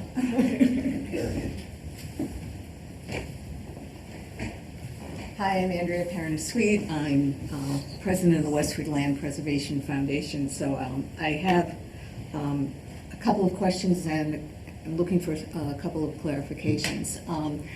First of all, in terms of the committee that you're intending to appoint, I think you need to include somebody from either the preservation or SVT to be on that committee because, ultimately somebody holds that CR, and whatever you're going to do on that property has to comply with the CR. And it is ultimately the holder of the CR's responsibility to determine whether or not whatever's being proposed complies with the CR. And that's the CR's charge, and it's ultimately their determination whether or not something can happen on the property. So I think it's very important that somebody be on that, whether it's, depending on whether it's when it starts, whether it's us or whether it's SVT, but somebody has to be on the committee from there. So I wanted to point that out. I am a little confused about what you want this committee to do, Mike. I get that, I understand that the immediate goal of the committee is to sort of take a look at the property, the buildings, the facilities, determine, what either needs to be demolished, what can be repaired, what can be saved, or whatever. I understand that part. But the part that concerns me is responsibility for visioning going forward for this property. Quite frankly, I don't think that this small committee should be responsible for what happens to this property in the future, what the vision of this property is for the future. So I was confused as to terms of what you were saying that was going to happen. I think that it's the town that needs to weigh in terms of how this property is going to be managed, what's going to happen to the property in the future. Is the master plan that we created 20 years, still applicable today? Does it need to be updated? I don't know the answer to those questions. I think it's up to the town to provide us with those answers. So I was just concerned that you were saying that this committee was going to do that. No, and I think I probably didn't explain this properly in answer to Sean's question. What I need this committee to do really is come up with kind of the scope of a budget so that we understand, all right, this is what it would take for us to go through this public process. This committee in absolutely no way, shape, or form would be doing any visioning. Not at all. This is like, all right, here would be the scope of what we would ask for funding to do some kind of visioning process that would be fully public. Every single person that had an interest in expressing an opinion would be involved in a public conversation. I think from my perspective, whatever goals came out of that ultimate process, that's what we'll implement. I have zero interest in being involved in kind of that goal discussion or the vision. It's right now stabilization, and then what do we have to do to have a robust public process to vision this property? So yeah, no, this in no way, shape, or form would this group be doing that. Right. Yeah. And then at that point, we can, to your question, Chris, whether we need a consultant to help us do that or not, I don't know. We created the master plan 20 years ago without a consultant, and I think it served us pretty well, and I think we all did a pretty good job with that. So but we can talk about that in another day. That's not for tonight. And am I correct in understanding that at least for now, the entire property is going to stay under the care and custody of the Conservation Commission? Yes. Then a couple of other comments. You were talking about enforcement and the lack of calls to police, animal control. I think you need to bear in mind that somebody out there walking and sees a dog that's off leash and comes running at them, they have no idea who the person is. They're never going to see the person again, or maybe they do. So they aren't going to report it to the police, because what are they going to say? Hi, I'm at East Boston Camps. I saw a dog off leash. Oh, who? I don't know. Where's the dog? I don't know. What happened to the person? I don't know. I mean, so I don't think that we can rely on those statistics to say that there isn't an issue out there, particularly when we were all here a month ago and we heard from folks that dogs off leash was a concern and was a problem. And I'm thankful that you folks have started to address this. I'm also, and I should have started this by saying, thank you all very much for jumping on this and for really, Mike, for taking, you and I have had several conversations, for taking the lead on this and really moving this forward and making it a priority for the town. I really, really appreciate it, and I know that the residents who were here before you about a month ago also very much appreciate it as well, and I should have started with that, so I apologize for not starting with that. But I just think that we need to understand that some of the reasons that things aren't getting reported is because nobody knows how and who to report them, so. Yeah, no, definitely noted. I mean, there's clearly an issue if we're hearing this much about it, and for us, it's difficult to figure out exactly, we have 2 ACOs, we have 3 officers that do the entire town, so it's really tough for us to figure out how to staff around it. Actually, I did get some information from several of the folks I've talked to that said, hey, these are the peak times. This is when you need to have your ACO out there. That's helpful information. Sure. Like, oh gosh, Saturdays at 10 o'clock, that's the time. Go Saturdays at 10. So anything we can get to kind of help us focus, but it's our folks are stretched thin. So trying to get out there and do these proactive patrols, the hope is that the signage, the rangers, some more passive monitoring will help with that.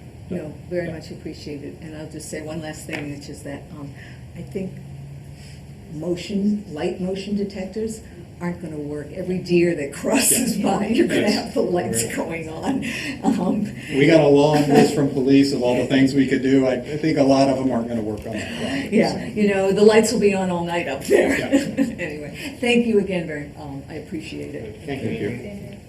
Oh, and one last thing, in case anyone wants to ask. We're waiting on the AG and we're waiting on the SJC in terms of the transfer. And as soon as I have any information about it, I will certainly relay it to all of you folks. Thank you for all your hard work. Appreciate it. Yes. Good evening, Elizabeth Almeida, 41 West Street. And thank you, echoing what Andrea said, thank you, Mike, for jumping on this and recognizing the issues with the buildings up there and starting this process.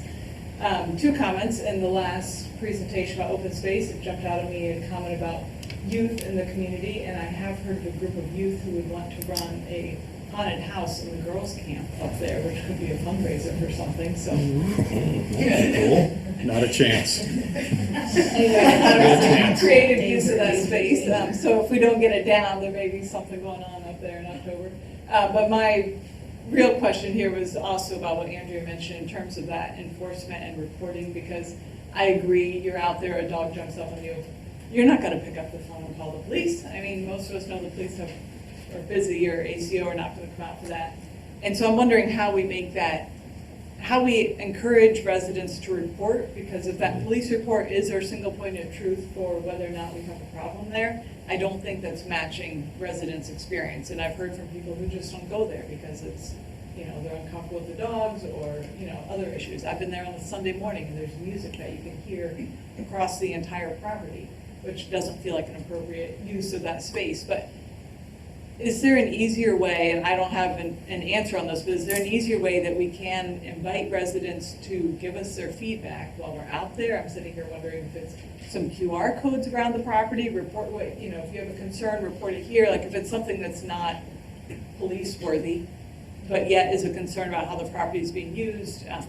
Just wondering what we can tell people to do, because I also don't want to clog up police. Well, I think with that's a lot of also, calls. with the public land steward out there, we want them to build the relationships with the people using the property and educate them on if they feel unsafe or if there's something going on in that property. They can go to that public land steward and discuss that with them, and then we can relay it back to public safety or animal control. So that's one of the ways. Okay. We could certainly talk about signage. I don't know if people will pay attention or not, but we can investigate all that. So I think all ideas are on the table right now, but we hope with that personal connection and education with this public land steward that will make some headway on that. Sure. And I'm just thinking sometimes there's an issue going on somewhere and I don't necessarily want to call the police because I don't think it's, an issue that I want to engage, law enforcement with somebody, but I also know it's not, it's something that shouldn't be happening there. So is there kind of a easier way or, I don't know, something a little less, that feels less threatening than calling the police on something, but it's also, behavior that we know isn't supportive of the common good out there. So police does have, they have a non-emergency number, and our dispatch is trained to triage calls. So if they're not going to send, 2 or 3 police out there for a minor call like that. But by making that call, we can log it. That's the important thing for us, is actually getting the data logged, because when you talk about that kind of that single point of truth, Right. ultimately it is our call logs. And Right. it doesn't mean they're going to dispatch somebody. They may have other priorities at the time. But it allows them to log the call and understand that we have a pattern developing at certain times of the day, et cetera. So I think rather than having, multiple different places that we collect information related to potential law enforcement or public safety stuff, let's use the database and the tools that we have. Okay. And I think that's appropriate. Now, in terms of kind of giving feedback, yeah, if there's general feedback over, hey, this time of day is kind of bad, we have this particular issue, you can give us a call. Right. Right. I think a way for residents to log their observations without it always escalating to a police intervention would be helpful. And if that message is call the non-emergency line and report what you've observed, because that's going into our log for East Boston camps, then that's good for me to know that I shouldn't be reluctant to make that call so that my observation gets logged. But like I said, I've just been sometimes apprehensive to engage police when it feels like an issue that's not. They can, at that level. our police and our dispatch can make that Let them make that determination, decision. but they still need to know the information. But Okay. they understand how to prioritize calls, and they'll tell you, well, call us. They don't have it, that's what they're for. Okay. All right. Thank you. Great, thank you. Tom? I just want to make sure that everyone feels heard. So Mike, I really like the idea of a QR code where people can just log a passive, I saw this so we know. Because I think if we use the single point of truth argument that the only thing we're going to react to is calls, that's just a flawed model. We know things are happening out there, and we'd rather first actually know the pace and know what's happening, and then we can design a response. We can definitely look at that with the signage. The QR code is something that has come up in some conversations. Great. Sure. Yeah. Definitely think we can address this with better signage and education. Marcia Stokes, I'm sorry I wasn't able to make it a month ago. I'm in there every day, and I don't know if it's ever been brought up, and if it has, I apologize.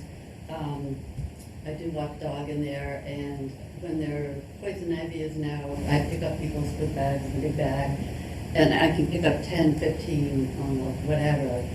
And I just wonder if with this new money potentially coming in to salvage this property, has there ever been talk about having a can designated with a small opening like they have in many dog parks? And that hopefully more people would be willing to put the bag in there. It's an eyesore. It's also plastic going into the ground. They're not biodegradable the way people think they are. And I don't know if this has been brought up.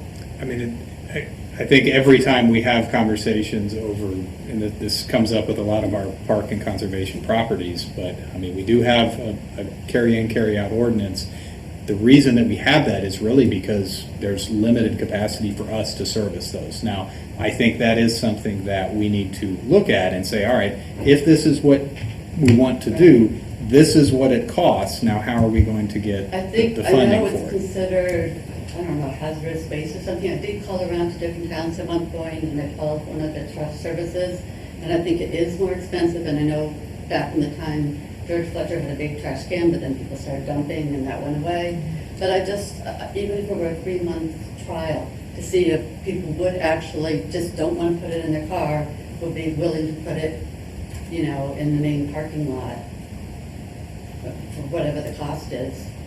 We can certainly look at what the cost would be. I know that we do have limited, we certainly have limited capacity to service things like that. Right, no, I understand. That is something we could look at potentially Why don't with this we group. add that with the working group as something we Yeah, can explore? it is, I mean, it's definitely something to look at. Okay, thank you. Thank you for your comment. Any other questions, comments from the board? Anything online, Kristen? I don't see anything. Okay. Members of the audience, any more questions, comments? Sorry, Chris. Yeah, go right So ahead. next step, are we, well, I guess what are the next steps? Are we expecting to have, this working group in front of us and then, I think the next step is we need to decide if that's something we want to move Okay. forward with, Yeah. number one. So, And I would suggest that we take Andrew's suggestion. I thought that was good. I had always envisioned asking whoever held the CR, can we do X, Y, Z, because we're required to do it, but I have no issue with them participating in that. so I'm gonna, because it is getting late, we do have Sure. a lot more to cover. Yep. I know you want to move fast. Do we want to make a decision on this or bring this back to our next meeting after we had a couple of weeks to think through the approach? Maybe ask some additional questions and taking the time. I'd be happy to board? make the motion to support the proposal as amended. And that is. As amended, meaning adding the CR holder. CR holder. And second that. Okay, fantastic. All We right. wanna, So we'll make that motion. Yep, thank you, Tom. And we've got a second already, and we've got the amended motion. Yes? Did you read my mind? I didn't actually put my hand up, but what is the motion? The motion is to create the working group under the direction of the town manager as described in the presentation. Okay, that's what I thought. With But then I heard the composition as amended. Okay. Yep. Okay, everybody clear on that? All right, we've got, so any further discussion on the motion? All right, seeing none, I'll call for the vote. All those in favor? Aye. Motion passes unanimously. thank you. Okay, well, thank you very much. I'll echo the compliments that you got from members of the public on taking action on this issue. Obviously, there's a lot more work to come, and we look forward to seeing how that progresses. But, I mean, it's a lot done in a short amount of time, so thank you very much. It's going to move fast. Knowing that you have a lot of other things on your plate, and I'm going to use that as a segue to the next item. The next which is our big thing on my pay-as-you-throw plate, which is implementation update. Yeah, slowly getting closer and closer to being off of my plate, is an update real quick on our pay-as-you-throw implementation. So I'm not going to go into a whole lot of detail on everything that kind of got us to this point. Just wanted to give you guys a quick update of where we are. So at this point, really what we are moving towards as fast as humanly possible is getting a accurate and solid plan for deploying carts around town. So we have got on order about 8,500 carts. Right now, our current household estimate is around 8,000. We are still going through a process to check eligibility of homes, make sure each home that is getting the right number of carts, et cetera, if they're multifamily, ADUs, et cetera. So we do have a tool online that we would encourage people to make sure they're checking. If you go to our website, it'll take you straight to a tool to check, enter your address, make sure you're getting a cart. So that's taking us into the implementation of the actual cart delivery, which is scheduled right now to happen on June 8th. We're expecting that to take a little under 2 weeks. We had our first logistics meeting with that today. We're going to have roughly 8 semi-trailers delivered out to our Beacon Street facility, so we're in the middle of prepping that property for this activity, which is going to move very, very quickly. And we'll have more information as we start knowing the routes they're going to be delivering in the coming weeks, and really kind of leading right up to that June 8th deadline. The other big thing that we're working through right now is the bag vendors. So we did get a commitment today from Market Basket. We've got one other small store in town. Changed from this morning. We were getting a little nervous, but we were told over and over again by the vendor of the bags that this is how it works, is you literally find out weeks before who it's going to be. I was concerned enough that I did talk with the CEO. They're sending out a guy next week to actually go door to door and meet with all the potential retailers and try and accelerate that. My goal is to end up having 4 to 8 vendors in town that sell them. So we're getting good news every time we talk to them. We do have a postcard going out. This should be in mailboxes later this week, at least by Friday. That'll be the implementation details that we have at this point. Still targeting having bags on the shelf for June 24th. The two big things that are still floating out there is we are going to end up having a policy update to your policy for trash and garbage collection, really to represent everything we've done up to this point. We have a few additional questions we'll be asking you guys on things that we have learned as we're checking addresses in terms of properties that are eligible, et cetera. But we'll bring that back at a later point. We really have, it's the Harvey contract amendment is kind of the only thing that's got any time sensitivity, but we have a written authorization from them for the way that we're handling pay-as-you-throw, so I'm not terribly concerned about that. The only thing at this point that we really don't have a handle on and don't know is what, if anything, we are going to be doing to assist residents with old carts. So I've said all along that would be something that the operations analyst will look at. We'll work with the recycling commission, and it would be something in summer. That seems to be the number one question that people have right now, and we have basically the same answer: is we'll know something this summer what we're planning to do with cart take back. But in a nutshell and in a very abbreviated update, that's what we are. Here's our postcard that's going to be going out. So there's the back, there's the front, and other updates. So we do have a pretty aggressive social media and news flash update. We're doing about 1 to 2 a week moving forward, and starting about a week or two ago, we've got WestfordCAT assisting us with pushing information out, as well as public schools. In the next couple weeks, we'll be getting our message boards out to notify people both of the card deliveries and also of the change to pay-as-you-throw, and working with the Recycling Commission on their sandwich boards. Some of the things we've been doing to support the program moving forward is we are talking with our current partner on our textile recycling bins. We have 2 of them that we operate in town, or 2 locations. We're definitely expanding it to 1 more location. We're looking at a few more with them right now.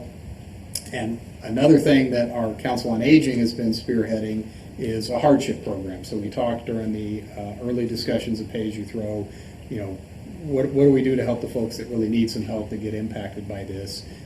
So Jennifer Claro and her folks have come up with a pilot program that we can do. I've got 7 or 8 cases coming from our bag vendor that we're going to give to COA and allow them to administer a means-tested eligibility program through the town social worker and the COA staff.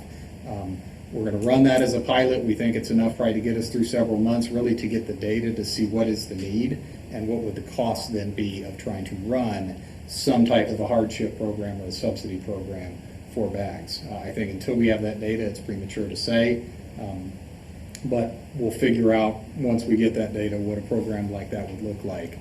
And then card inventory management, something we've been trying to get our hands around. Really, it's going to rest on what we wind up with the operations analyst. Quick update on that. We do have interviews starting next week. We've got a final pool of 8 coming out of that, and we'll have a couple of rounds of interview. We'll have a large staff presence that is doing those interviews. We'll have pretty rigorous interview process, as well as exercises and some other stuff to make sure we get the right person, because running this program is going to be a big piece of what they're doing. So, short, fast, but happy to answer any questions. Just a quick comment from me, and that is, since you said one of the number 1 questions is what are we supposed to do with our existing trash barrels, I assume we are still trying to play the, or promote, I should say, the reuse angle, making sure that people are aware that they can get recycling stickers that they can put on those carts, and they can be used for our unlimited recycling option. So let's keep. Come get a sticker if you need one, or figure out another way to use it. Check in with the Recycling Commission. They got all kinds of great ideas about how you can reuse things. And they can use old bins to put pay-as-you-throw bags. Absolutely. Correct? Okay. Great. Any other questions or comments from the board? Great. Mike, one thing, this came up in conversation this morning. In terms of the launch, is it hard launch, meaning if you don't put out this blue bin and bags, your trash will not get picked up, or are you thinking about some sort of grace period? I mean, This is the middle of the we're gonna summer. work with our residents, and we're gonna ask them to, have some grace with the hauler too. This is gonna be an adjustment for them as much as it is for our residents. So I think it'll be very much like when we switched haulers, where we just we figured it out over the first month or two and made it work. Education. There's education. Let's see what the issues are before we try to come up with a solution for the issues. Okay, super. Anything online? Nothing online. Anybody from the audience have any questions, comments? Okay, great. Mike, thank you very much for the update. Thanks, Mike. All right, we have authorized the town manager to execute a community preservation grant agreement with the First Parish Church United. I assume, town manager, you have an update for us now? Yes, so town meeting authorized use of community preservation funds to move forward with renovations at the First Parish Church United in concert with what we do every time when we give this type of grant out to a non-town of Westford entity. We require a grant agreement to be signed by both the town and First Parish Church, and the entity, which is First Parish Church United. We've been working with them on this language, and we would ask that the select board authorize me to sign that agreement.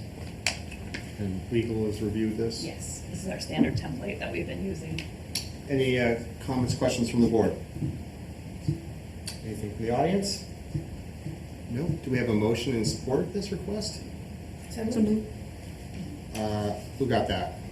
Second. All right, Elizabeth was first, Noel second. Any discussion on the motion? No, seeing no, none. I'll call for the vote. All those in favor, please say aye. Aye. The motion passes unanimously. All right, we're on to our old new business. Item 1 is appoint one resident to the tax working group and discuss adding a member of the business community. So, do you have anything to add to that? So we received 2 volunteer activity forms. I believe the members are in the audience, so you likely would want to hear from them. Also at our Economic Development Committee meeting, which Tom Clay was at on Thursday, we did discuss making sure that there was a balance on this committee, that there would either be a resident who also owns a business, or a resident who owns commercial property, or a business owner on this working group, in order to see both sides, the residential side as well as the business side of the tax item. So I don't know if you want to hear from the 2 applicants first to see if either of them meet that qualification. I don't know that just from looking at the VAFs, or if the board wants to take any other action there. Hear from the applicants first? Yes. Yes? Okay, applicants, if you are so willing, I know it's been a late evening, please come to the microphone and let us know about your interest in joining the tax working group, please. If you could just state your name and address for the record, that would be great. Here, it doesn't matter. Whatever you'd like. Yeah. Okay. Make no comment, 44 South Sumption Road. The question is why I'm interested in this group? Yes. Great question. I've been interested in these types of issues for several years. I think many of you probably know that I've been somewhat outspoken about it in the town in recent years, looking at what we can do to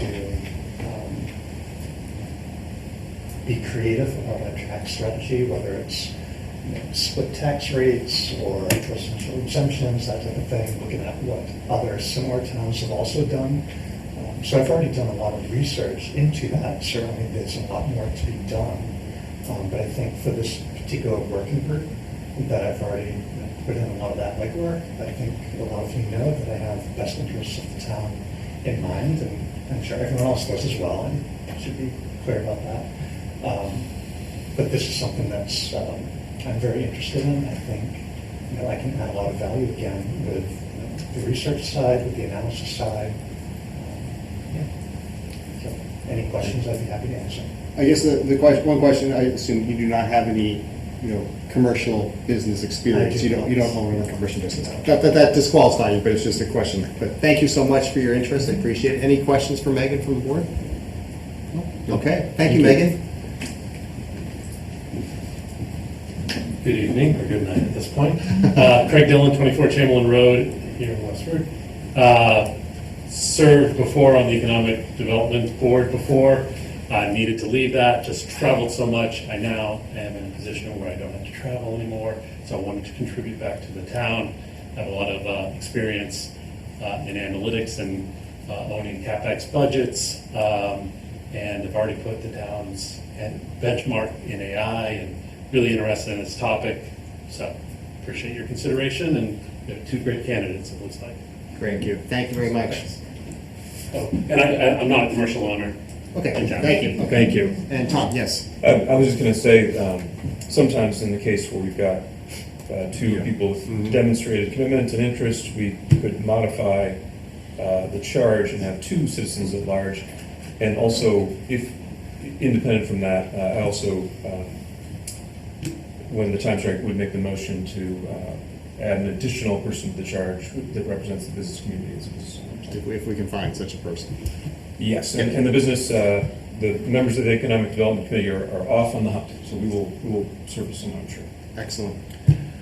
Yes. Related to that, Kristen, can you speak to if there's any issues with quorum, things of that nature? If, let's say that we were to entertain what Tom has discussed, would that present any issues with open meeting law, things like that? So my understanding as we were developing this working group as well as the town meeting timing working group is that they would not be open meeting law required groups, so there would be no quorum requirement. It would purely be a working group. Okay, great.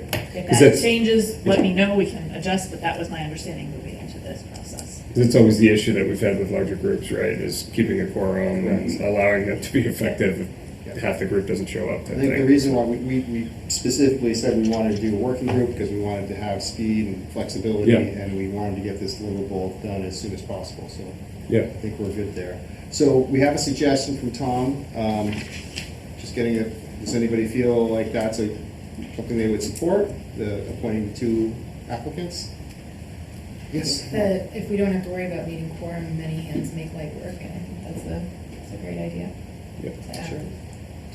So, Mr. Chair, if you'd like, I can make the motion to modify the existing charge for the tax working group to include two citizens at large and also a representative of the Westford business community. And I think we would do that first before we would subsequently. If that makes sense procedurally. Do we have a second to that motion? Second. We'll give it to Elizabeth. Yeah. Any discussion on the motion? No. Seeing none, I'll call for the vote. All those in favor? Aye. And now is there a motion to potentially appoint the two interested applicants? And just before you do that, I just want to, in your previous tri-board meeting, Valerie Young had volunteered to be the school committee working group member, John Fryer, the finance committee working group member, and I believe Elizabeth Sawyer, the select board member. So if you wanted to seat them all this evening in that working group, you can do so. I think that would be efficient. What do we think? Yeah, makes sense. So I'll make that motion. Do we have a second to that motion? Well, okay, great. Any discussion? Okay, seeing none, call for the vote. All those in favor? Aye. All right. Thank you both for applying and being willing to serve and for staying with us on a late meeting night. So appreciate your willingness to do that work. And we'll get you the appointment letters later this week. Right, and I know you both have served, so you know you have to have that brought back and all that stuff with the town clerk. Okay, great, perfect. Okay, we're moving on to the next item, which is appoint one resident to the town meeting timing working group. We actually have two applicants again. Do we have them here this evening? So I see Dana Reiger online. I just promoted them to panelists. Jennifer, are you in the room? Oh, great, Jennifer's here as well. Okay. Jennifer, you want to come up and... Thanks for your consideration. I'm Jennifer Campbell, 91 Jimney Drive. I've lived in Westford for a couple of years, but I just made it permanent, bought my condo, and now I want to volunteer. So I have been, I was a longtime resident of Boxborough. I was on the select board, I was on the library board, I was on, and I was most importantly on a similar study committee that looked at town meeting. We had, in Boxborough, we had multiple nights. And so we were trying to decide whether to move to an all-day Saturday or whatever. So, and I went to my first Westford town meeting this year. I loved it. It was great. So I would love to be involved in figuring out the future. Great. So, Thank you very much. Appreciate it. And we have some audience. Yes, Dana is on. Dana, okay. I don't see her, but Can you hear me? we can, yes, go. Okay, hi, my name is Dana Riegert, 8 Castle Road. I am interested in this working group because I formerly served on the Access to Town Meeting Committee and regularly attend both annual and special town meeting. But as a parent of young kids, I recognize the challenge that exists to attend town meeting, and I would like to be part of the conversation about any potential changes. Great, thank you very much. Appreciate your interest. Board members, question? Tom's Tom, motion. what are you going to say? Tom, do you have a thought? I like to be original, but no, I think there's another embarrassment of riches situation, and both candidates are extraordinarily well qualified, and I think we'd be well served to have them go for the committee. So are you making a motion? I will make to a motion adjust? to modify the charter to the town meeting timing working group to have 2 citizens at large. Second. We have a second. Any discussion on the motion? Kristen, same issue. No open meeting law quorum problems. Okay, thank you. Okay. Any other discussion, questions? No. All right, then we'll take a vote on the motion. All those in favor? Aye? Aye. Now we've got the hard part. Anybody else want to make a motion to potentially appoint 2 applicants? Well, actually, it will be more applicants than that, correct? Well, we Kristen? can either do these 2 applicants, Yep. or we can appoint the whole board like we did with the last one, so it's. Okay, Kristen, do we have a finance committee member and a school committee member too? Yes, so what I have is Catherine Clear for school committee, Shelby Lloyd for finance committee, and Sean Kelly for select board. You still Okay, yeah. There you go, I know, right? There you go. All right, so in addition to those 3, we Yep. have these 2 applicants. Is there a motion to appoint all 5? So I would make a motion to appoint all 5 as just listed by the town manager. Second. Great. Any discussion on the motion? Seeing none, I'll call for the vote. All those in favor? Aye. Aye. All right. Again, thank you so much. Yeah, thank you. Appreciate Willing you to serve. being with us this evening. Thank you. All right. And we are next on to review and vote to adopt a board and committee code of conduct. So I think where we last left this is we had done an initial review. We were going to ask town council to review and provide some feedback. Yes. Was that accomplished? Yes, they made some minor language changes. I sent that back to Noel. We didn't have any concerns with that language, so the final language is in the packet for the board and committee code of conduct. Just real quick, I didn't see like a red line version or anything. Can someone just briefly speak to what the edits were? Or were they anything of substance? It was really not substan, it was like Okay. changing a name here and there, but I can. Yeah, that's what lawyers do.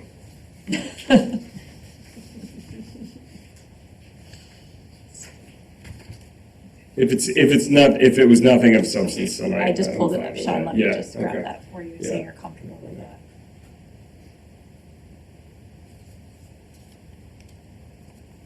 Let me screen share as well, so I can see that.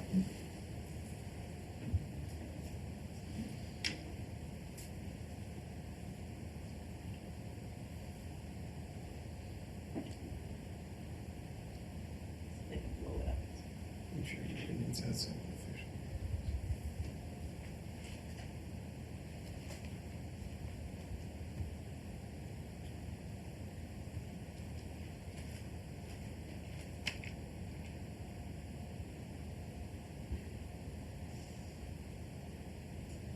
So changing the word from volunteer to appointed, Okay. including the word the public's trust.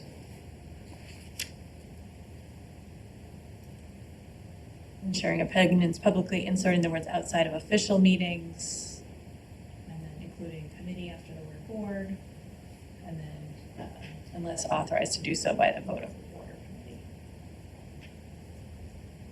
That's it. Okay, thank you. Noel, is there anything else you want to add? I know this was something you have shepherded forward. I did want to recognize that we received an email from Ellen Hardy opposing this, and I tossed and turned with that as well, because it just seems so obvious to me that these are the right things. This is the correct way to act. But what I would also say to Ellen is, or to anyone with that opinion, is unfortunately we're in a world right now where things like this are needed, and other communities have issued a code of conduct, and I feel like it is needed, unfortunately.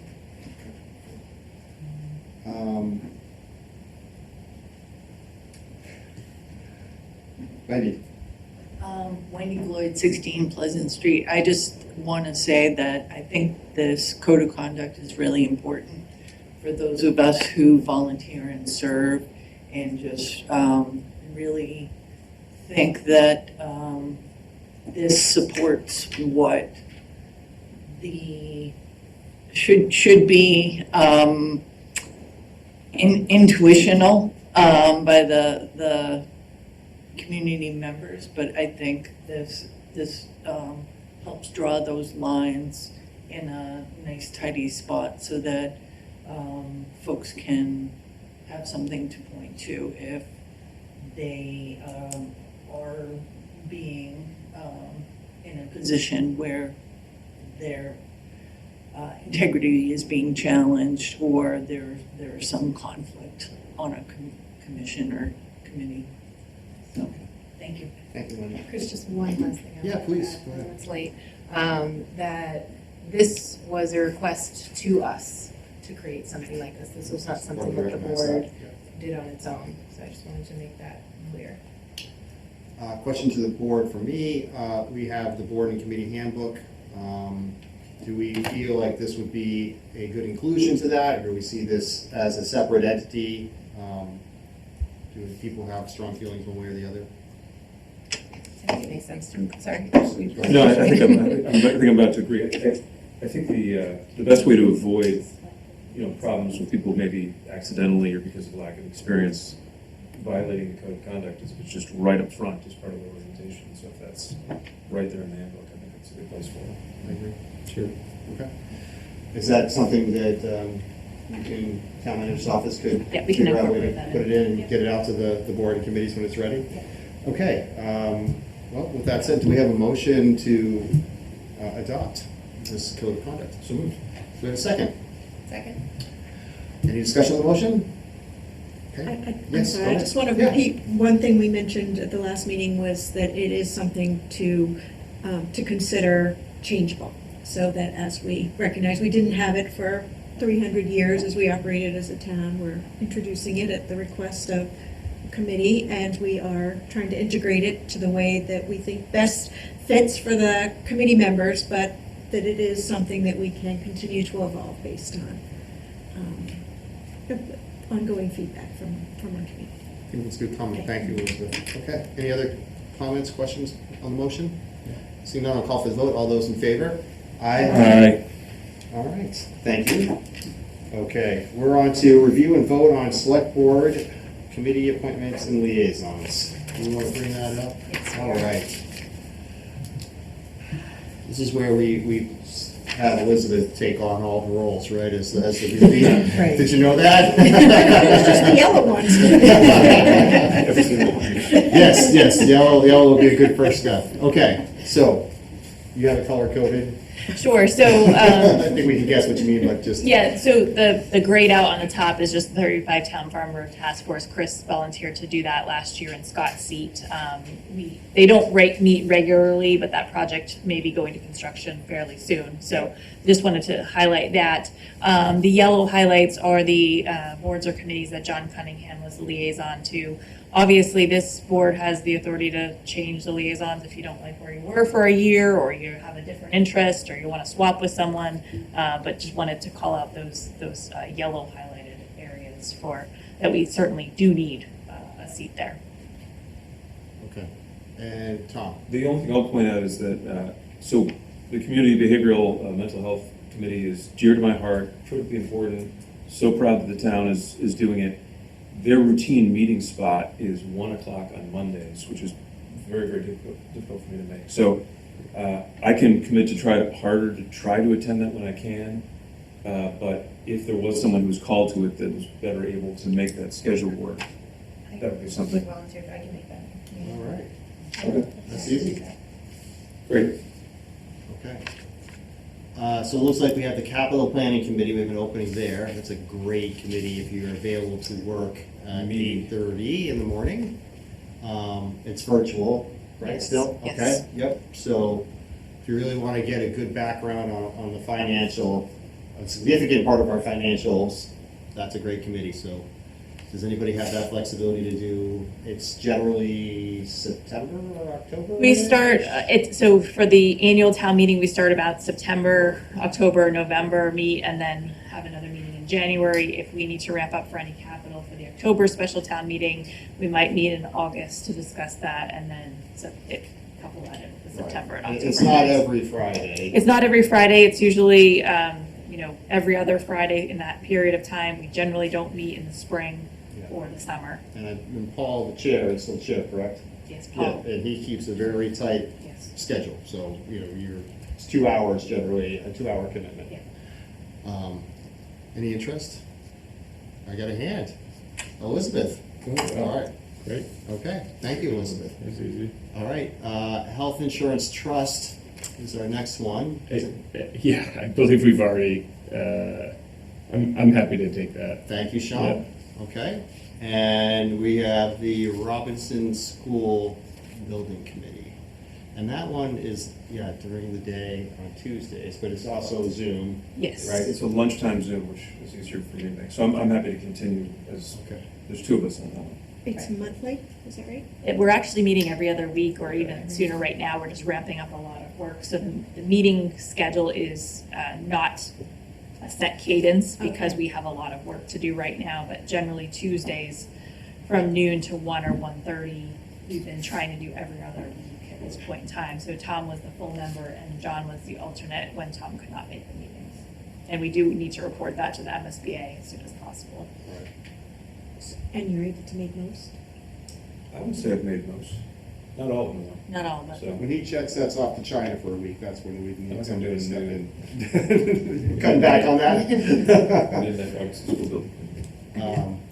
So I would raise my hand for the alternate role. It's such a great effort. It's kind of like, it's a legacy thing for the town. I've been going to most of the Very important. public sessions to Good. catch up on it. So. Yeah, they've been great for public sessions. Yeah. Okay, thank you, Elizabeth. And Stormwater Fee Appeals Panel, if that is needed, is that a during the day situation? I don't know if they've even met in a while, so. There's nothing statutory that requires. No, it's usually when someone is appealing their stormwater bill. So is that something that has to meet on short notice?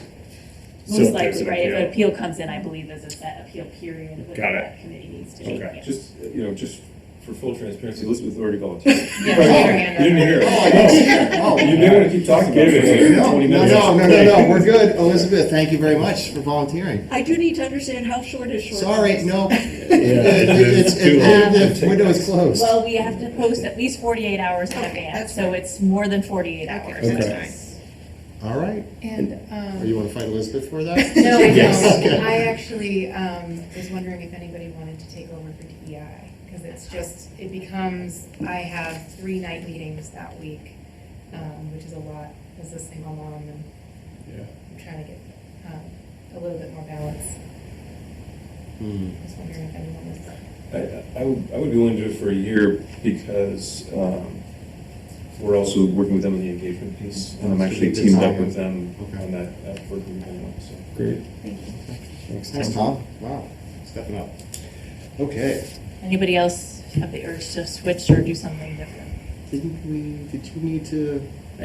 I think there was some concern whether or not I had been doing a lot of the negotiations too. So, but that's not really related to that, so we can figure that out. I'm happy to stay on Commission on Disability. We get a good group there, and and the other groups that I'm on, NIMCOG, and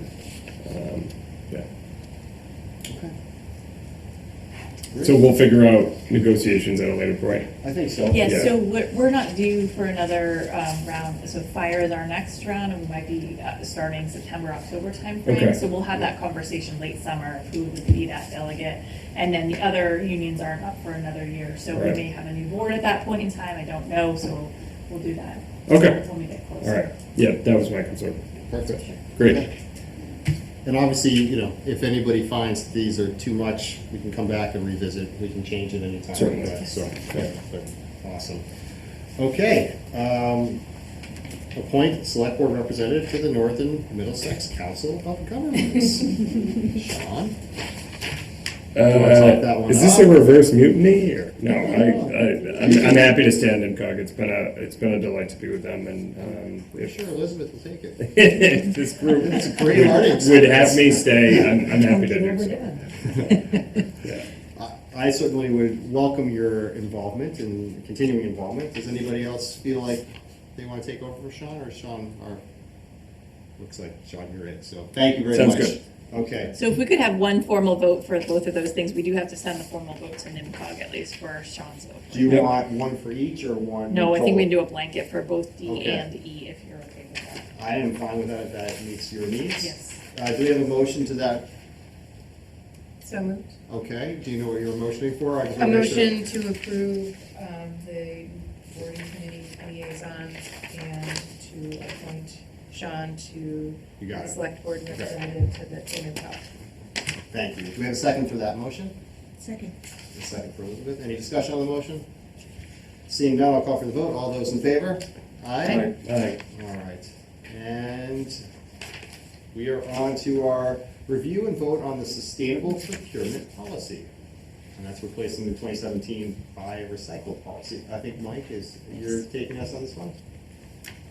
Yeah, so I can just give you just the short and dirty version. So essentially, we were running up against a deadline with Mass DEP to have this policy adopted by June 1st to remain eligible for any Mass DEP grants, which our most recent was $300,000. So we want to continue to be able to do that. This largely follows a lot of the same things we already had in our buy recycle policy, but adds a few additional requirements and some more specificity around what that policy means day to day for us. So if anybody has any specific questions, happy to answer them, but we don't anticipate it's going to have any real operational impact on us, but we do have some language in there that gives us the ability to deviate from the policy in the event that it's a significant financial or operational burden. But by and large, this is all stuff we're doing anyway. It just memorializes and updates our policy. Great. Any questions for Mike on policy? One question is, how much, so with the way the schools are, they have their own purchasing, right? Do I have that right? How does it connect into the schools? This is a town policy, so Okay. this does not impact the Does schools, not but impact they're the ordering schools. primarily off the same places we are, so. I think there was a hand up in the online. Do we? Yes. I saw David Hedison's hand pop up and then go down. I think he's on the net. He's on the next next one. player. Yeah, yeah. So just to follow up on that, so, I mean, why is there a distinction between the schools and the town in this regard? I mean, the school is a town department, so. They are, but they're under a separate governing body, so if the school so chose to adopt a policy like this, their school committee would need to adopt it and vote on it. And to the best of your knowledge, have they adopted something along these lines? Not to my knowledge, no. But again, they're essentially buying the same things we are off the same state and purchasing, state contracts and purchasing collaboratives that follow all these guidelines anyway. Okay.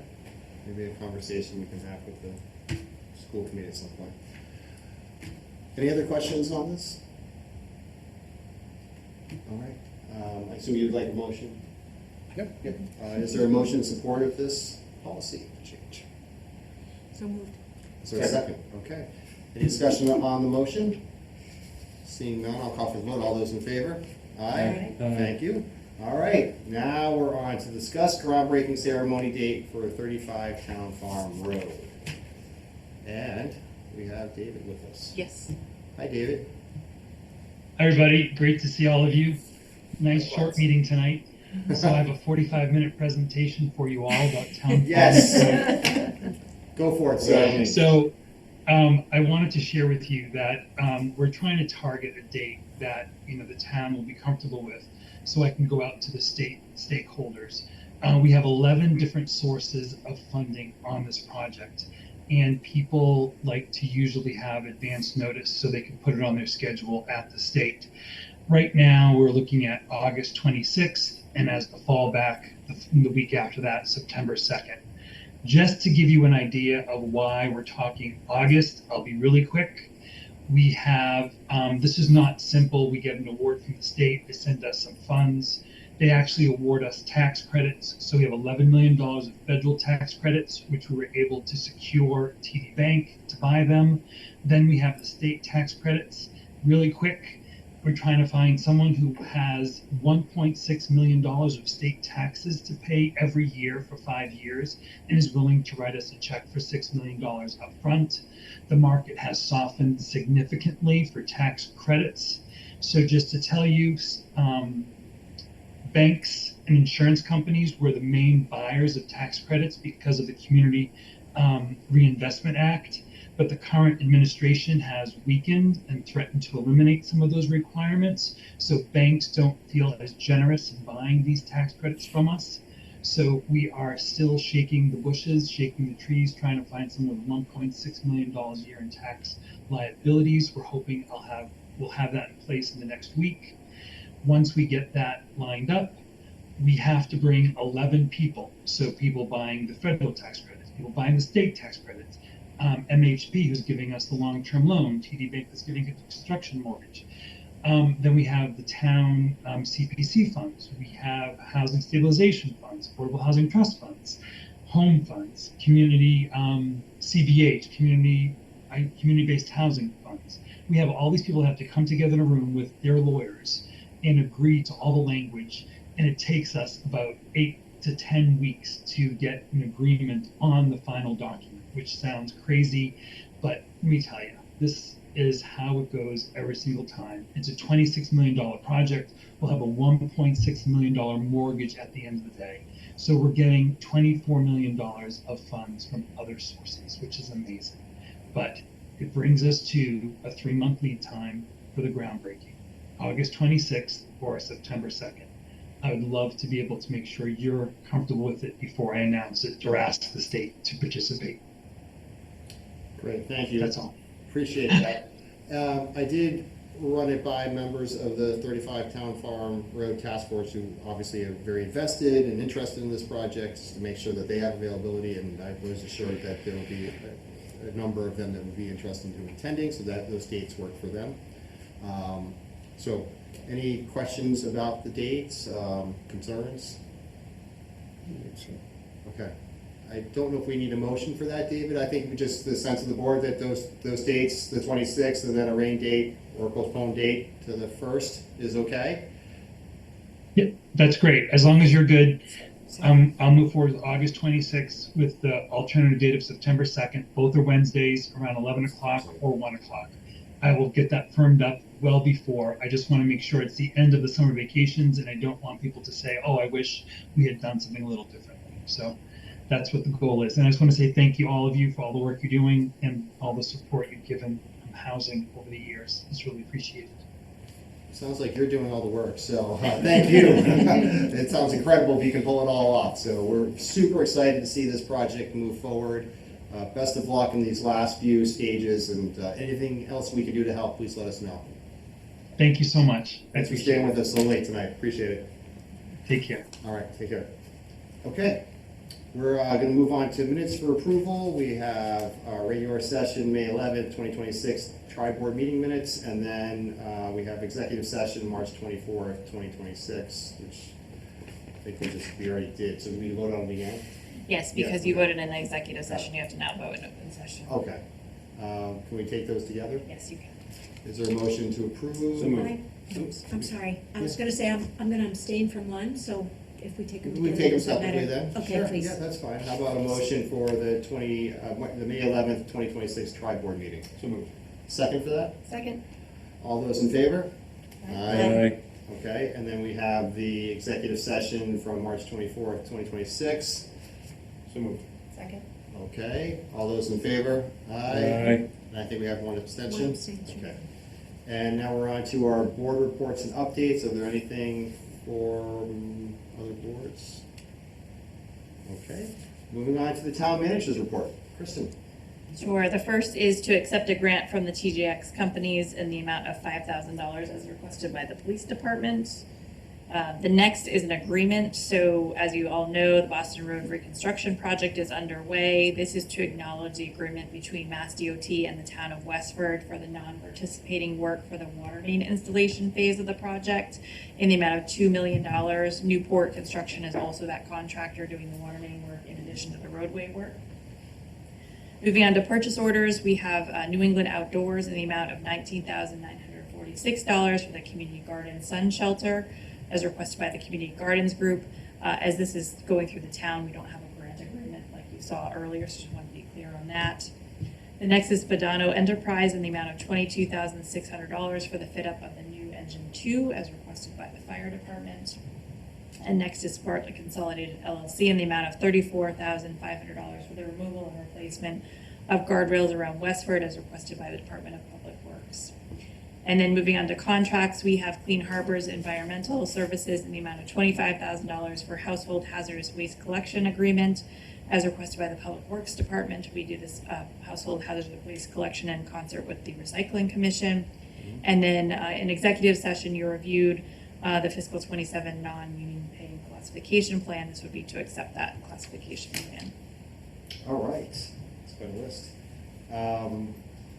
Would you like one motion for all, or? One for all is totally One is okay with you.